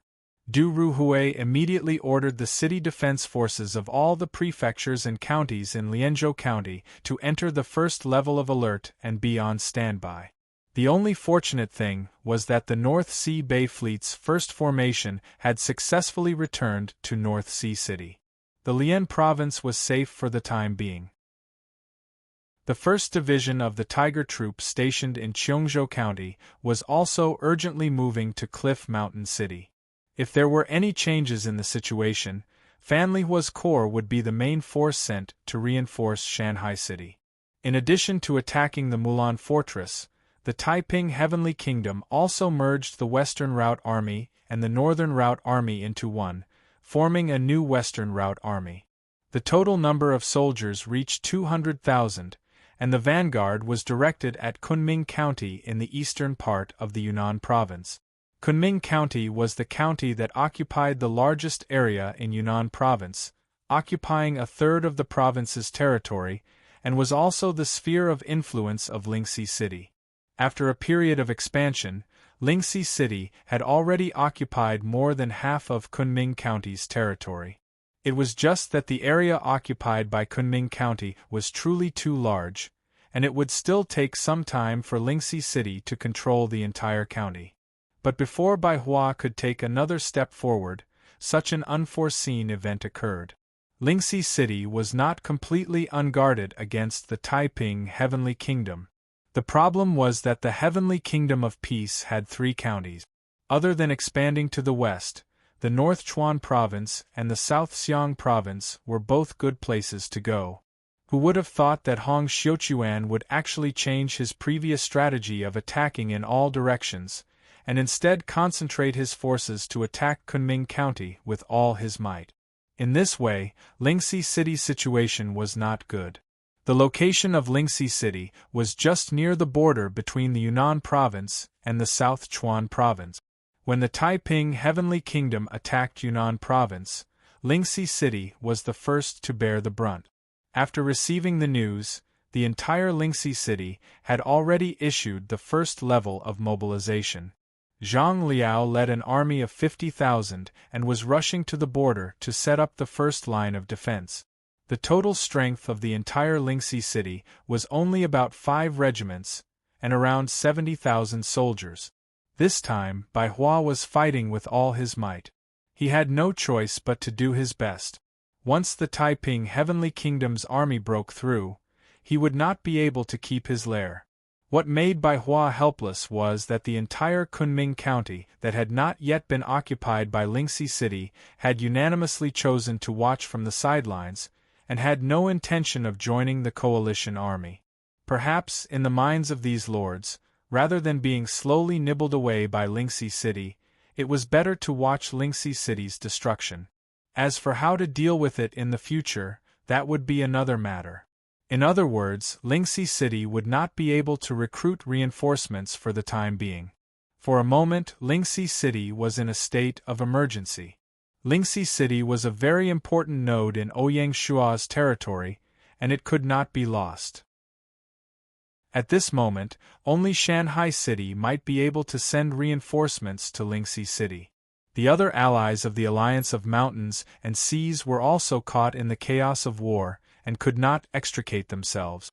The war in the China region had finally forced the Alliance of Mountains and Seas to the edge of the cliff. As for how to send reinforcements, it was up to Ouyang Shua to unify the deployment. Not for anything else, but because it was not just the Taiping Heavenly Kingdom that had taken action. After withdrawing from the western border, Qiyu gathered an army of 100,000 barbarians and began to gather at the eastern border, heading straight for Zhaoqing County that had just been pacified. After a year of silence, the land of a county could no longer satisfy Qiyu's appetite. This great demon god finally bared his fangs to the wilderness. The first to bear the brunt was Shanghai City again. At the same time, the newly established Lingnan City was also sharpening its knife. Ruan Ping announced in a high-profile manner that the Lingnan City would form an alliance of 100,000 soldiers in the shortest time possible and set them up at the border of Zhaoqing County. If the situation permitted, they would not rule out the possibility of attacking Zhaoqing County. In addition, the Rosy Cloud Alliance in Xiangnan Province, north of Zhaoqing County, after a few days of urgent negotiations, finally reached an agreement to form the second city-state in the China region, the Xiangnan City. As soon as the Xiangnan City was formed, the Rosy Cloud Alliance announced on the forum that in order to maintain the security of Xiangnan Province, the city-state would consider stationing troops at the southern border. For a moment, Shanghai City was surrounded by strong enemies. It was under such a background that Ouyang Shuo rushed back to Wulong City at full speed. Originally, Ouyang Shuo was still hesitating whether to attack east or west after the army was reorganized. He did not expect that the enemy would make the choice for him. Now, Shanghai City was surrounded by enemies on three sides. He had to make a good plan to break out of this situation. October 8, Wulong City, Conference Hall. There were only 4 people attending this temporary military meeting. They were Du Ruhui, General Bai Qi, General Sun Bin, and General Han Xian, who had been teleported from Shanghai City. These 4 people were the pillars of Shanghai City's military. Du Ruhui briefly introduced the surrounding situation, and then reported the latest progress of the army's reorganization. Starting from the 14th of September, the army has begun large-scale reorganization. 25 days have passed, and the reorganization of the entire army is nearing its end. The only thing missing is some weapons and equipment. Due to the long journey, they have yet to be transported. Generals of all departments, you can start receiving the troops. As soon as Du Ruhui's voice fell, everyone in the hall was shocked. To deal with the current crisis, an army of a certain size was the greatest guarantee. It had to be said that the expansion of Shanghai City's army came at the right time. At that time, if Ouyang Shuo had the slightest doubt that 1 or 2 divisions were lost, the situation today would be much more difficult. According to the deployment of the military office, the 4 Guard divisions had already set off for the encampment. The Zhaoqing County Guard Division, stationed near Tianshuang City, was the first to arrive. The Lianzhou County Guard Division and the 2nd City Guard Division had also traveled south and arrived at Beihai City from the north of Liuzhou County by ship. In less than 3 days, the 2 Guard Divisions would be in place. In this way, the safety of the headquarters would be temporarily assured. The 1st City Guard Division led by Zhao Sihu could also be stationed in Mulan Fortress with peace of mind. Otherwise, even Ouyang Shuo would panic if there were no troops stationed in Shanghai City. If there were any adventurous players who caused trouble, they could only rely on the 2,000 bailiffs of Shanghai City to clean them up. Also traveling south by ship was the Zhaoqing County Guard Division. There was also a coastline in the south of Zhaoqing County. The Zhaoqing County Guard Division would board a ship at the temporary port and head to Zhaoqing City to guard the city. In this way, the entire journey would take less than a week. In less than 5 days, the Zhaoqing County Guard Division would be in place. In this way, the 3,000 Divine Guards could be freed up and directly use the teleportation formation to reach Wulong County. Apart from the Divine Guards and the Imperial Guard Division, the only ones that could be mobilized were the 3 full armies. Shanghai City was surrounded by enemies on 3 sides. Ouyang Shuo's idea was to roughly divide the 3 armies and each be in charge of a defense area to avoid confusion in the command. For this reason, Ouyang Shuo introduced a new concept, war zone. Everyone, Ouyang Shuo looked at the 3 divine generals below and said in a deep voice, in order to deal with the current crisis, and also to set up a model for the defense area of the army in the future, I have decided to set up the first official war zone of Shanghai City. The so-called war zone is the only highest command organization in the strategic direction. The war zone will set up the war zone command department and the position of war zone commander. The war zone commander has the authority to mobilize all the combat troops in the area under his jurisdiction. As soon as Ouyang Shuo's voice fell, the eyes of Bai Qi and the others froze. There was no doubt that compared to a pure general like a corps commander, a war zone commander had more decision-making power. It was equivalent to taking on part of the responsibilities of the military office. Ouyang Shua set up the war zone in consideration of the expansion of the territory, the expansion of the army, and the complexity of the external environment. The military office would no longer be able to take care of everything. For this reason, in order to maintain the flexibility and mobility of the frontline troops, the entire command system would not be stiff due to the long journey and unable to deal with the situation at the front line. Setting up a war zone was the best choice. Apart from making important decisions, the war zone command department was equivalent to half of the military office. To be continued. Chapter 488. Wulong City. Conference hall. Sunlight shone into the hall, sprinkling spots of light. Amidst the flickering lights and shadows, a military meeting that concerned the fate of Shanghai City was being held. Ouyang Shua, who was in the middle of putting his plan into practice, raised his head and said, "Sun Bin. Here." In his wheelchair, Sun Bin cupped his fists and looked excited. His face even flushed with excitement. Sun Bin did not expect that the Marquis's first choice would be him. Compared to them, Bai Qi had the most seniority in the army. The sunlight shone on Sun Bin's face, which was pale and rosy.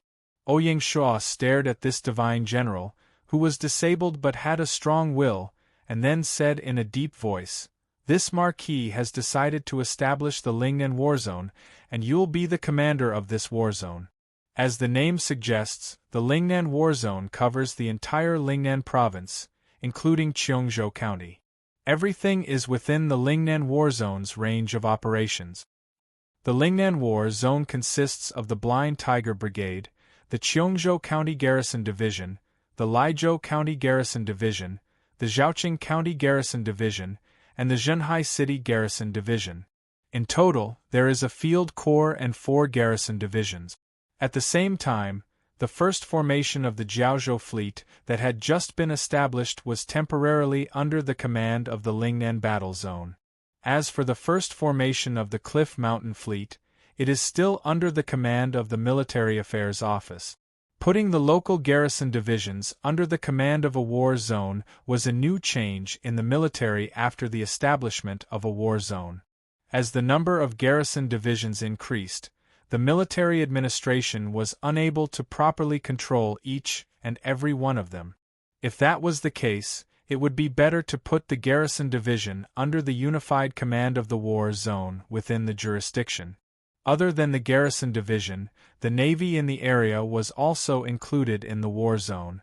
This meant that in the war zone there were all kinds of troops on land and water. As a result, the requirements for the commander-in-chief of the theater of operations were very high. Within the territory, only Bai Qi, Sun Bin, and Han Xian had such abilities. Ouyang Shua naturally had his reasons for choosing Sun Bin. First of all, Sun Bin rose to power in Cheongzhou County, and the Tiger Troop was mostly stationed in Lingnan Province. Therefore, in terms of geographical location, Sun Bin was a suitable candidate. Secondly, it was the need of the war. Bai Qi was the first to rule out such a possibility. His military style was to attack cities and seize territory, and he was decisive in killing. The battlefield of blood and fire was Bai Qi's destiny. The figure of the god of slaughter, Bai Qi, would always appear in the most intense areas of the battle. Han Xian was a godly commander, so he was quite suitable to be the commander-in-chief of the war zone. However, Han Xian had just joined Shanghai City not too long ago, and he had only demonstrated his prowess at the Zhaoqing battlefield. It was not enough to convince the masses. That was why Ouyang Shua had chosen Sun Bin. "Thank you, Marquis, for your promotion." Sun Bin cupped his fists once more, and his voice had already calmed down. He could feel the many burdens on his shoulders. In the Lingnan theater of operations, in addition to local defense, the most important thing was to deal with the Lingnan city-state in the east. Even Xiangnan city-state in the north was within the defense range of the Lingnan theater of operations. Apart from that, there was also Calming Sea City, which was located outside of his territory. He needed to be on guard at all times.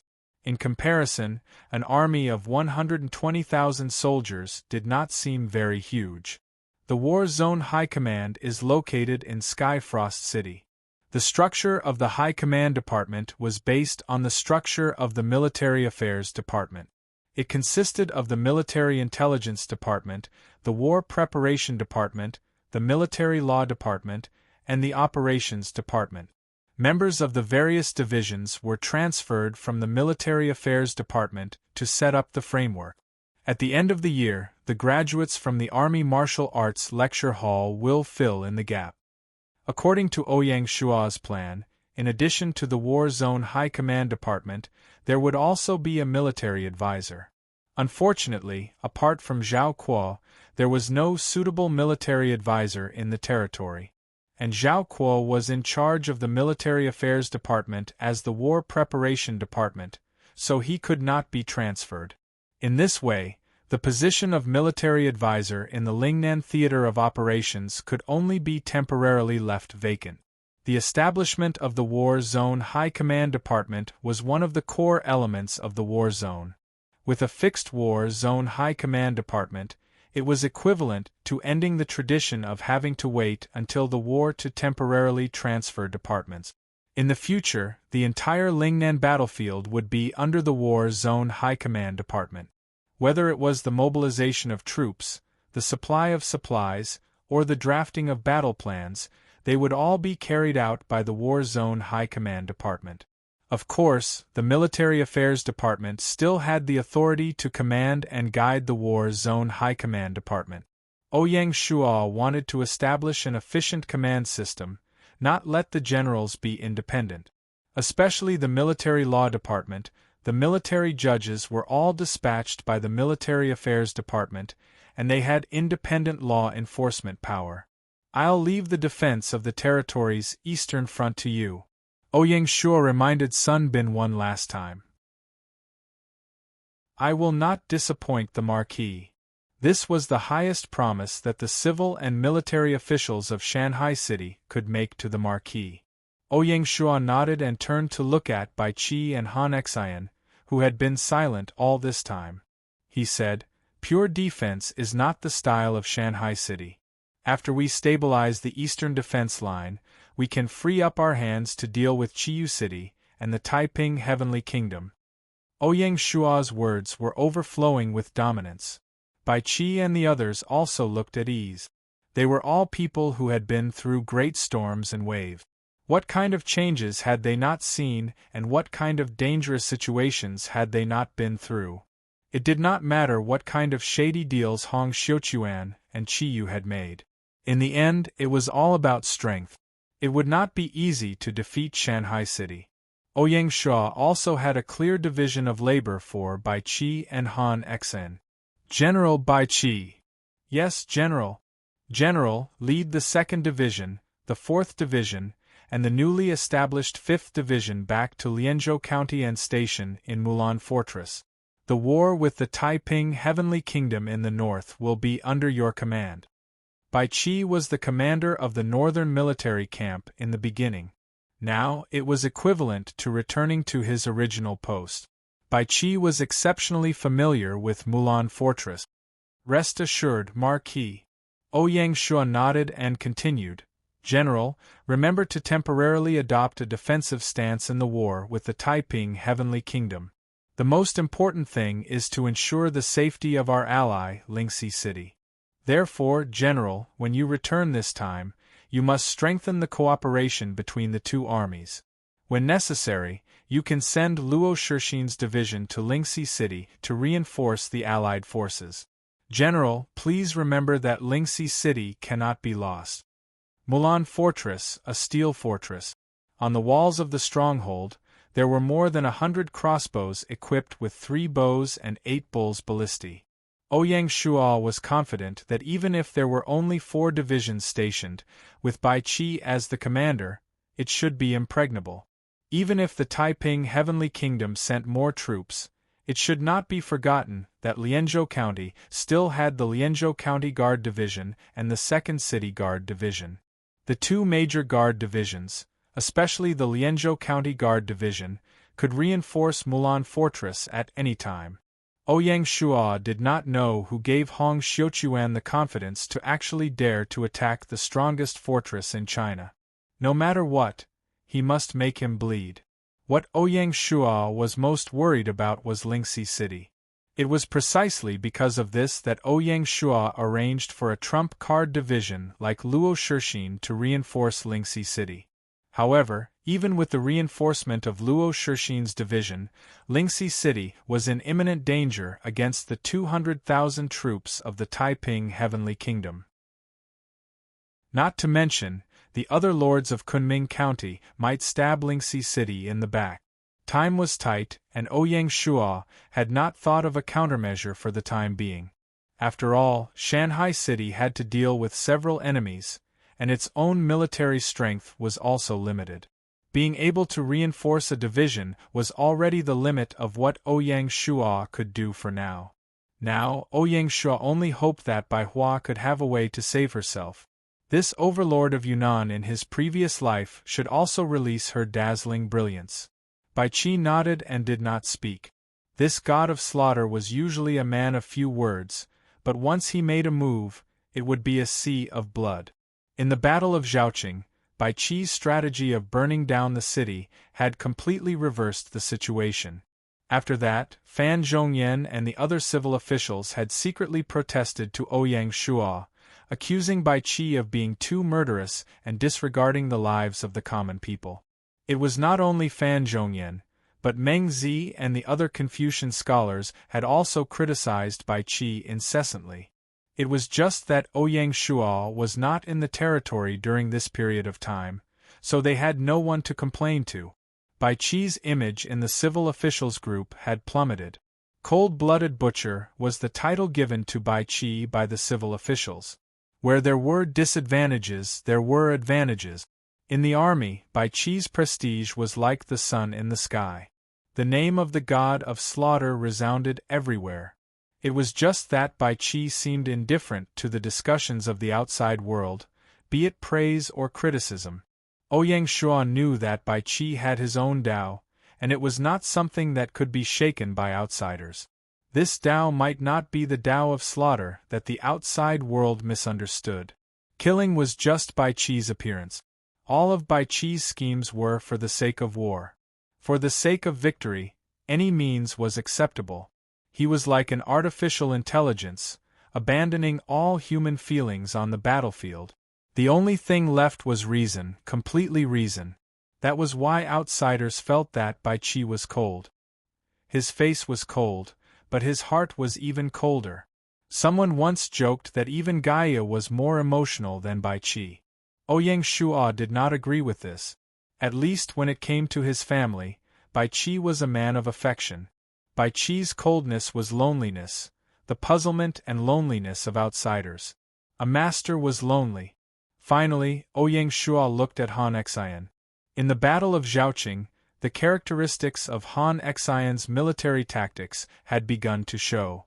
He did not stick to one pattern, and his grasp of timing was wonderful. This time, Ouyang Shuo would give Han Xian a greater responsibility. General Han Xian, I want you to lead the Leopard Army, the Imperial Guard Division, and the Divine Martial Guard, together with the Shi Wansui Division and the Mountain Pillar Division, which have arrived at the edge of the 100,000 mountains, to fight against Qiu's army. Ouyang Shuo defended against Lingnan City-State and the Taiping Heavenly Kingdom.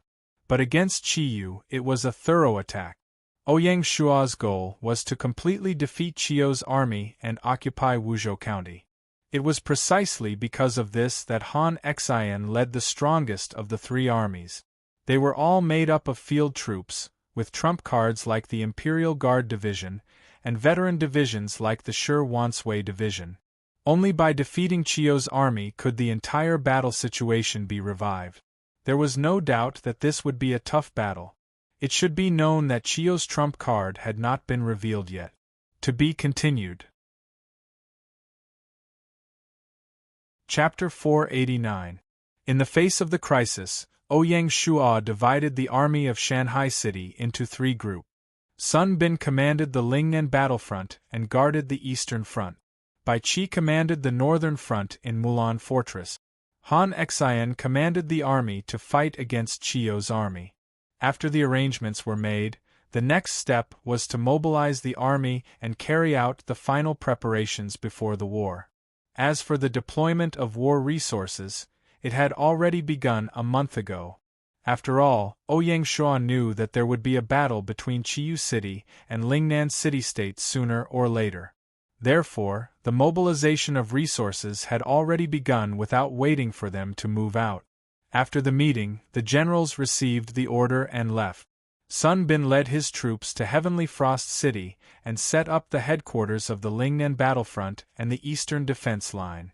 Although Ruan Ping was happy, Ouyang Shuo didn't believe that Lingnan City-State would dare to take the initiative to attack. At most, they would want to take advantage of the war between Shanghai City and Qiu City to fish in troubled waters. Unfortunately, Ouyang Shuo wouldn't give them the chance. The Lingnan battlefront led by Sun Bin was not just passively defending. It was also possible that they would launch a probing attack on Jiaozhou County. Bai Qi led his personal guards and teleported to Mulan Fortress in Mulan City. As for the three divisions of the Dragon Xiang Legion, they moved to Lianzhou County by water. Ouyang Shuo was reluctant to spend a huge amount of money to transport troops.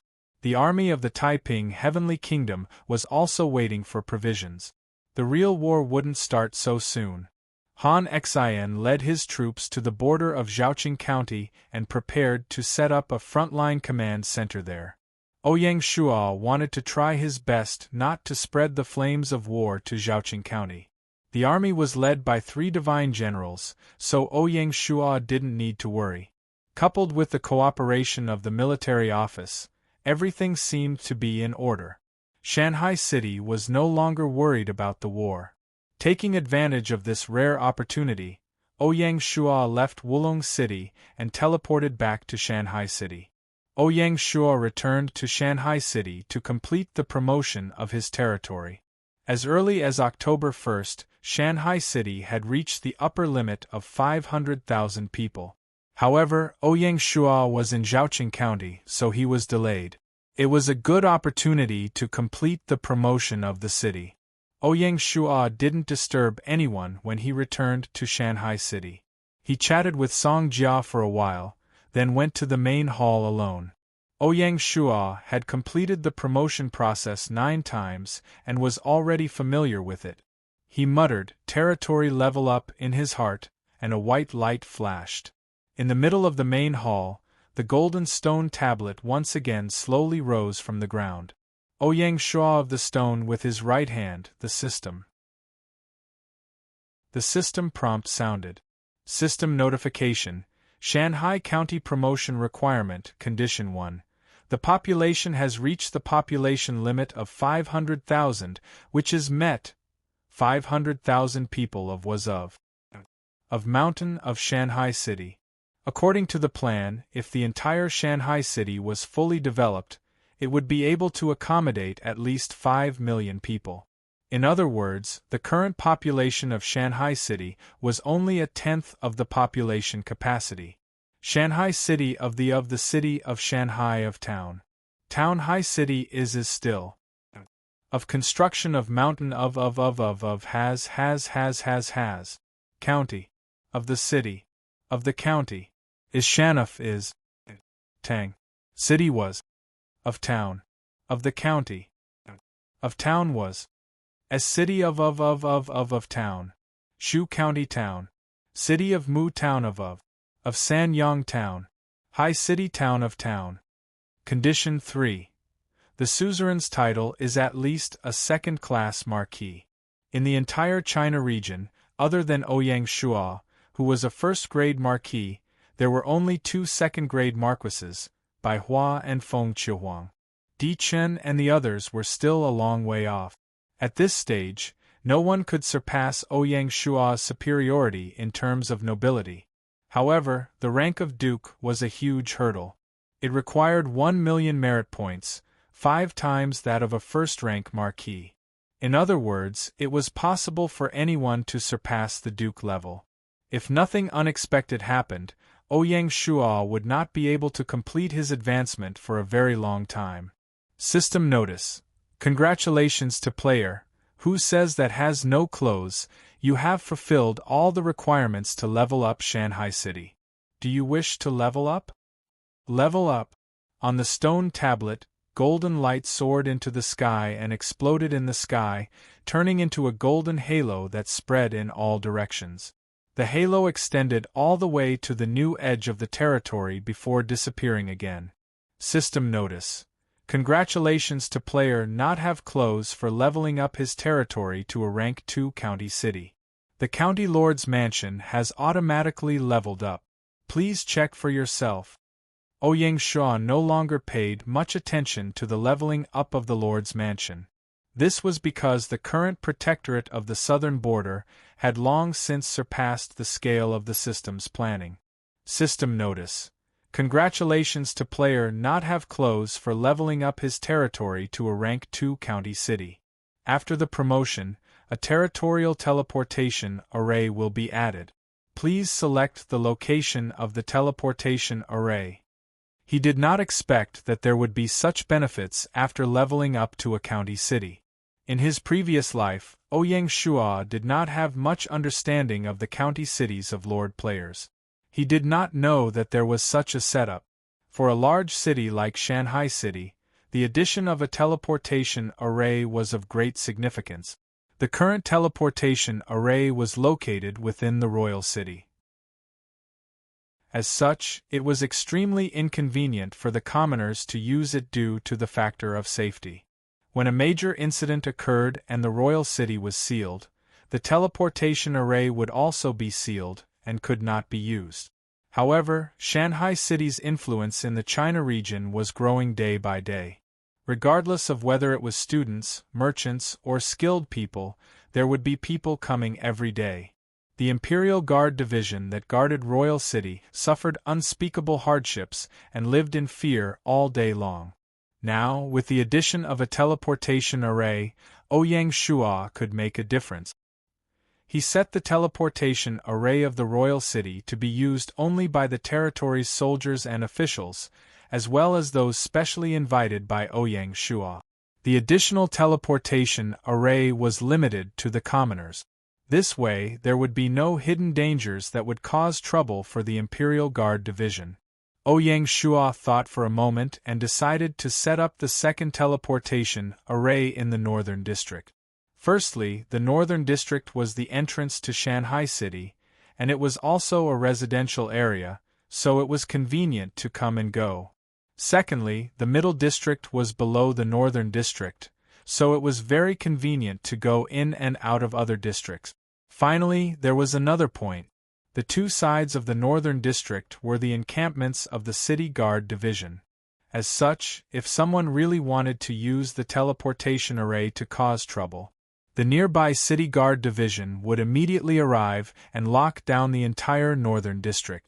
There was no doubt that after the teleportation array was set up, the Black Snake Guards and Mountain Sea Guards would be stationed near the teleportation array, closely monitoring all the people coming and going. After choosing the location, Ouyang Shuo heard the sound of a system notification. System notice. The location of the teleportation array has been determined and has been automatically generated. Please check it yourself. System notice. Congratulations to player not have clothes for upgrading your territory to a level 2 county city. After the promotion, the Lord can make a slight adjustment to the terrain of the territory. The extent of the adjustment will be determined by the system.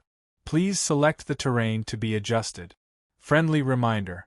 Terrain adjustment only changes the original foundation, not the type of terrain. For example, you can widen the river channel, raise the mountain range, and so on. Ouyang Shuo's eyes lit up. This was getting more and more interesting. Gaia's move was also a form of compensation to the Lord. After all, when the Lord chose the location of the village, he would only focus on one or two factors. It was inevitable that there would be some regrets in the geographical location. For example, Ouyang Shua's biggest regret was that there were too few and too narrow passageways in the Lianzhou basin. There were only 2 passageways, one in the north and one in the south. In the past, it was an advantage, but now it was slowly becoming a disadvantage.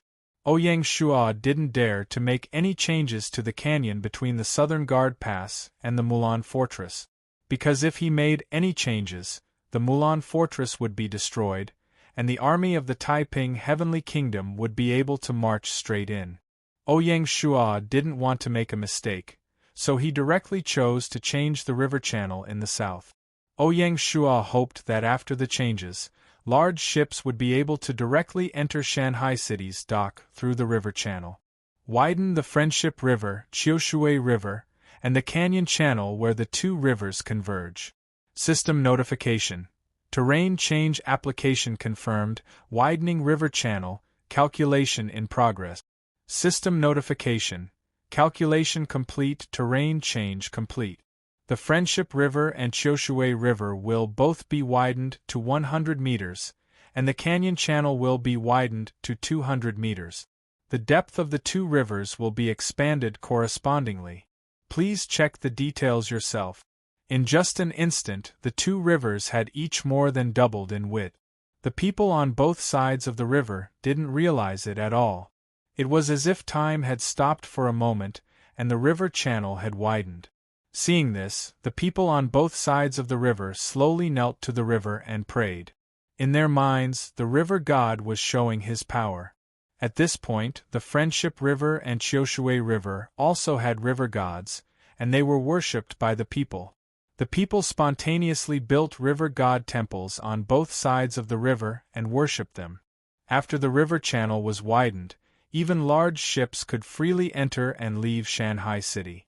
In this way, large merchant ships would no longer need to transfer goods at the North Sea port. Just this alone created a great convenience for Shanghai City's maritime trade.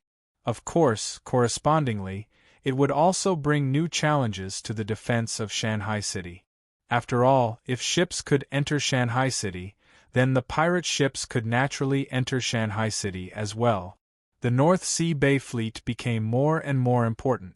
Ouyang Shua was still willing to take this risk. If Shanghai City wanted to develop into an existence that could rival a royal city in China, it couldn't be complacent. The future capital city must have the spirit of a capital city, and it couldn't be too stingy. At this point, the promotion of the territory was finally completed. A system announcement sounded in Ouyang Shua's ears.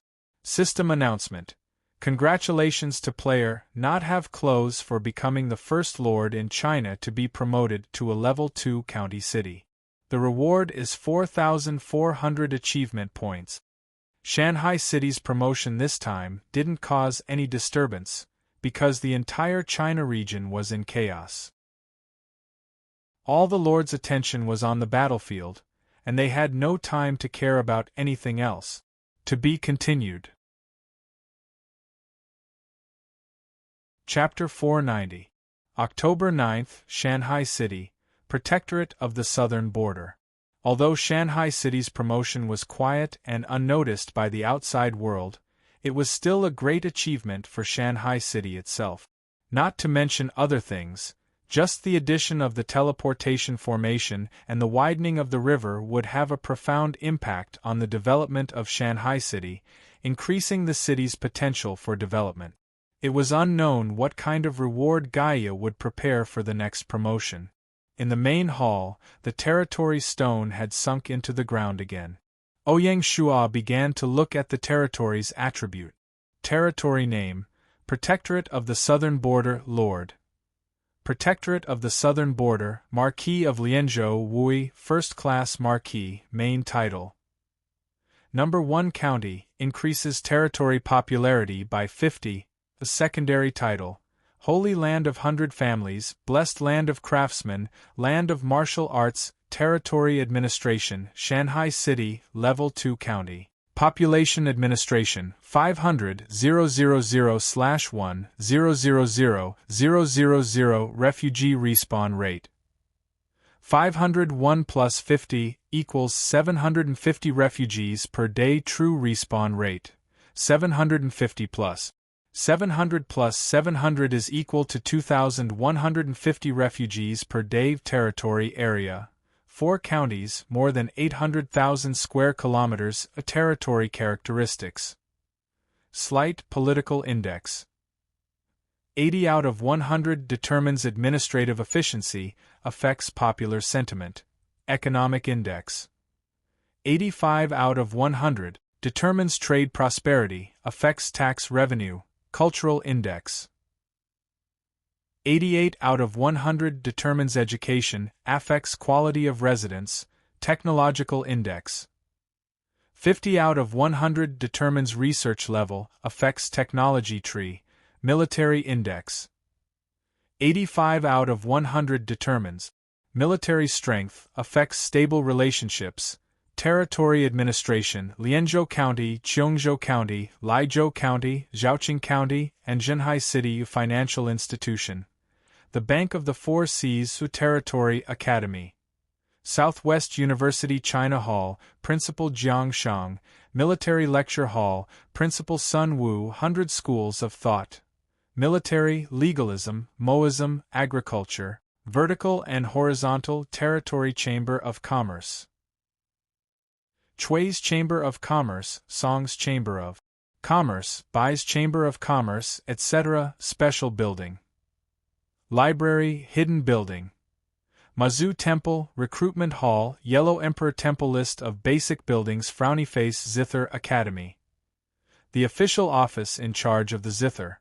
Apart from researching zither music, it is also responsible for collecting folk music and nurturing zither apprentices. Construction requirement: high-level zither master, Zither Academy blueprint. 20,000 units of wood, 20,000 units of bricks, 10,000 units of stones. Construction time: 20 days. Note: the construction has been completed. Wholesale market: a commercial market where goods and services are sold to secondary wholesalers and retailers, the Chamber of Commerce and the government. Construction requirements: mature wholesale products and channels. 30,000 units of wood, 50,000 units of green bricks, 30,000 units of stone. Construction time: 20 days.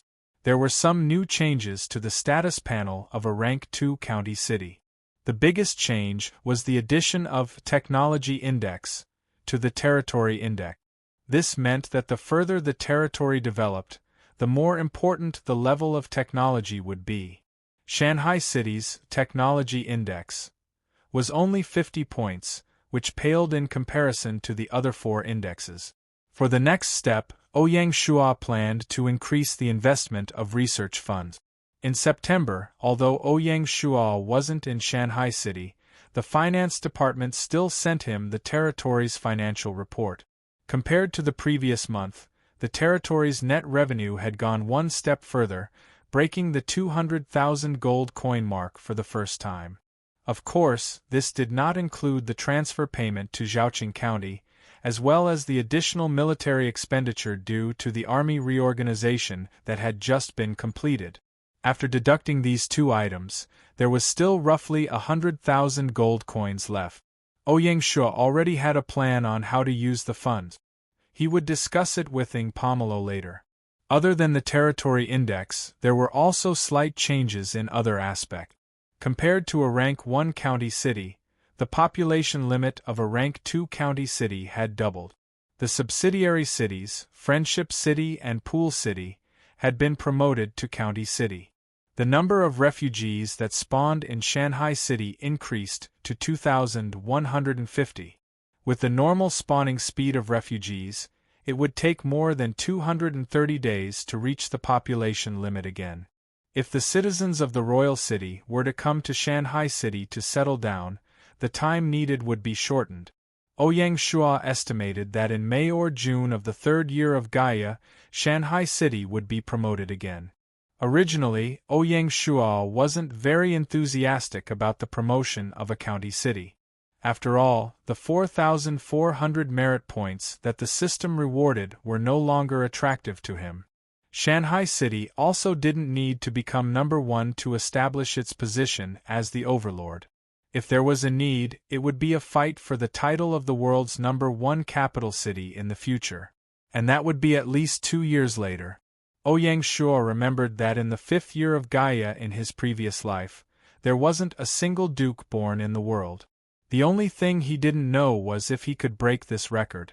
But for this promotion, Ouyang Shuo unexpectedly discovered that Gaia had given him a big gift bag. As such, Ouyang Shuo immediately looked forward to the next promotion of his territory. Other than the population limit and territory area changes, the other changes, such as the 100 schools of thought, were minor adjustments made by Gaia to the development of the wilderness. They didn't affect the overall situation. Other than the attributes interface of the territory, the last was the basic buildings. There were only 2 basic buildings in a rank 2 county city. There was no need to mention the Zither Academy. When they conquered Liezhou County, they had captured a musician. He was the spring and autumn period Master Shirwan. In less than half a month after the war, the Zither Academy was established in Lingnan University Hall. The only problem was the wholesale market. The construction of the wholesale market didn't require architectural drawings, but it required mature wholesale goods and channels. Ouyang Shuo understood this requirement in this way. First, since it was a wholesale market, it naturally needed suitable goods. Only bulk goods such as rice, salt, cloth, leather, porcelain, and other bulk goods needed to be wholesale. This was something that Shanghai City already had. Second, it needed to establish a perfect channel for goods. Most of the goods traded in the territory were directly purchased by the merchant guilds or merchants from the commoners or the farms of the various prefectures and counties. If they wanted to build a wholesale market, it was equivalent to adding a middleman. In this way, merchants wouldn't have to painstakingly travel to buy goods. Instead, the local middleman would buy them one by one and then transport them to the wholesale market for a unified transaction. The middleman would earn a bit of profit, and the merchant associations would save on manpower and time. Everyone was happy. The above 2 points were actually to ensure that after the wholesale market was built, there wouldn't be a situation where there was no market, and the day the market opens is the day the business stops. As for the second point, the territory wasn't perfect yet. Thus, the construction of the wholesale market still needed a period of incubation. After checking the attributes of the territory, Ouyang Shuo left the main hall and returned to his study. Since there was still some time left, Ouyang Shuo decided to take care of some matters before returning to Wulong City. When Lu Mo walked into the protectorate of the southern border, his heart was filled with doubts. Towards Ouyang Shuo's sworn brother, Lu Mo, the master of firearms, he only felt admiration. He didn't expect that this seemingly unremarkable sworn brother of his would be able to stir up such a storm in the game. Although Lu Mo was wholeheartedly immersed in the research of guns and cannons, he basically didn't pay attention to the outside world. But the incessant system announcements were still reminding him that Shanghai City was still advancing at a furious pace. It was precisely because of this that Lu Mo didn't want to fall behind. With the cooperation of Magnus and him, they had already made some crucial progress in the research of guns. Lu Mo wondered if Ouyang Shuo had called him over for this matter. When Lu Mo stepped into the study, Ouyang Shuo was in the middle of a discussion with Cui Yingyu, the head of the finance bureau.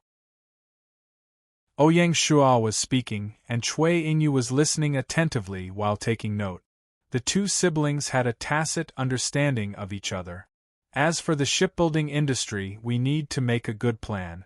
We need to add at least 3 more shipyards to the existing ones. We can build a giant shipyard in Shanghai City, and we can also build one in Yanluo City in Liezhou County. As for the last one, we need to choose a location in Cheongzhou County. The shipbuilding industry will certainly be one of the pillars of the territory. We need to start planning ahead and expand our production capacity. In the future, the demand for both merchant ships and warships will only increase. Understood.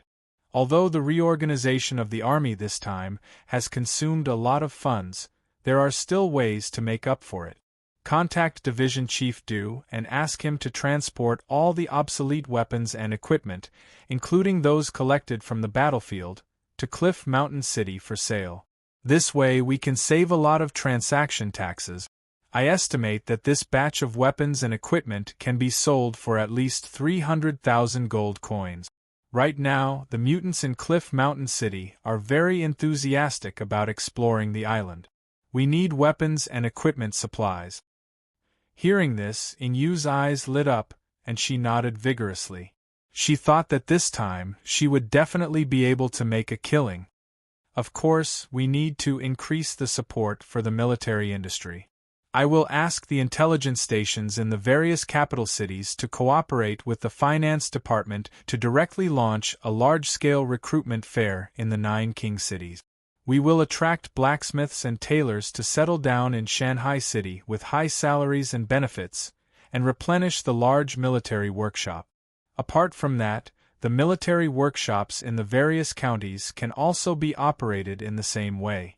The finance department must cooperate with the war preparedness department on this matter. The military industry could be said to be the hero behind the territory's previous military expansion. Without the hard work of countless craftsmen, how would Shanghai City be able to upgrade the new army time and time again? How would they be able to sell the exchanged weapons and equipment to fill the gap in the military expenditure after the war? Precisely because of this, the treatment of the craftsmen in the military workshops was also the best among the craftsmen. After Shanghai City redivided the districts, the entire southern district was directly designated as a military zone. Other than the objective needs of the major workshops to expand, there was another reason, which was to provide better treatment for the craftsmen. The construction department ordered the Shanghai City government to build residential areas for the families of the military in the southern district. All the craftsmen in the military workshops could enjoy free housing. Just this alone was enough to make others envious. To be continued. You're tuning in to the Phoenix Knights YouTube channel. Don't forget to subscribe and join us on this journey to catch the most captivating stories.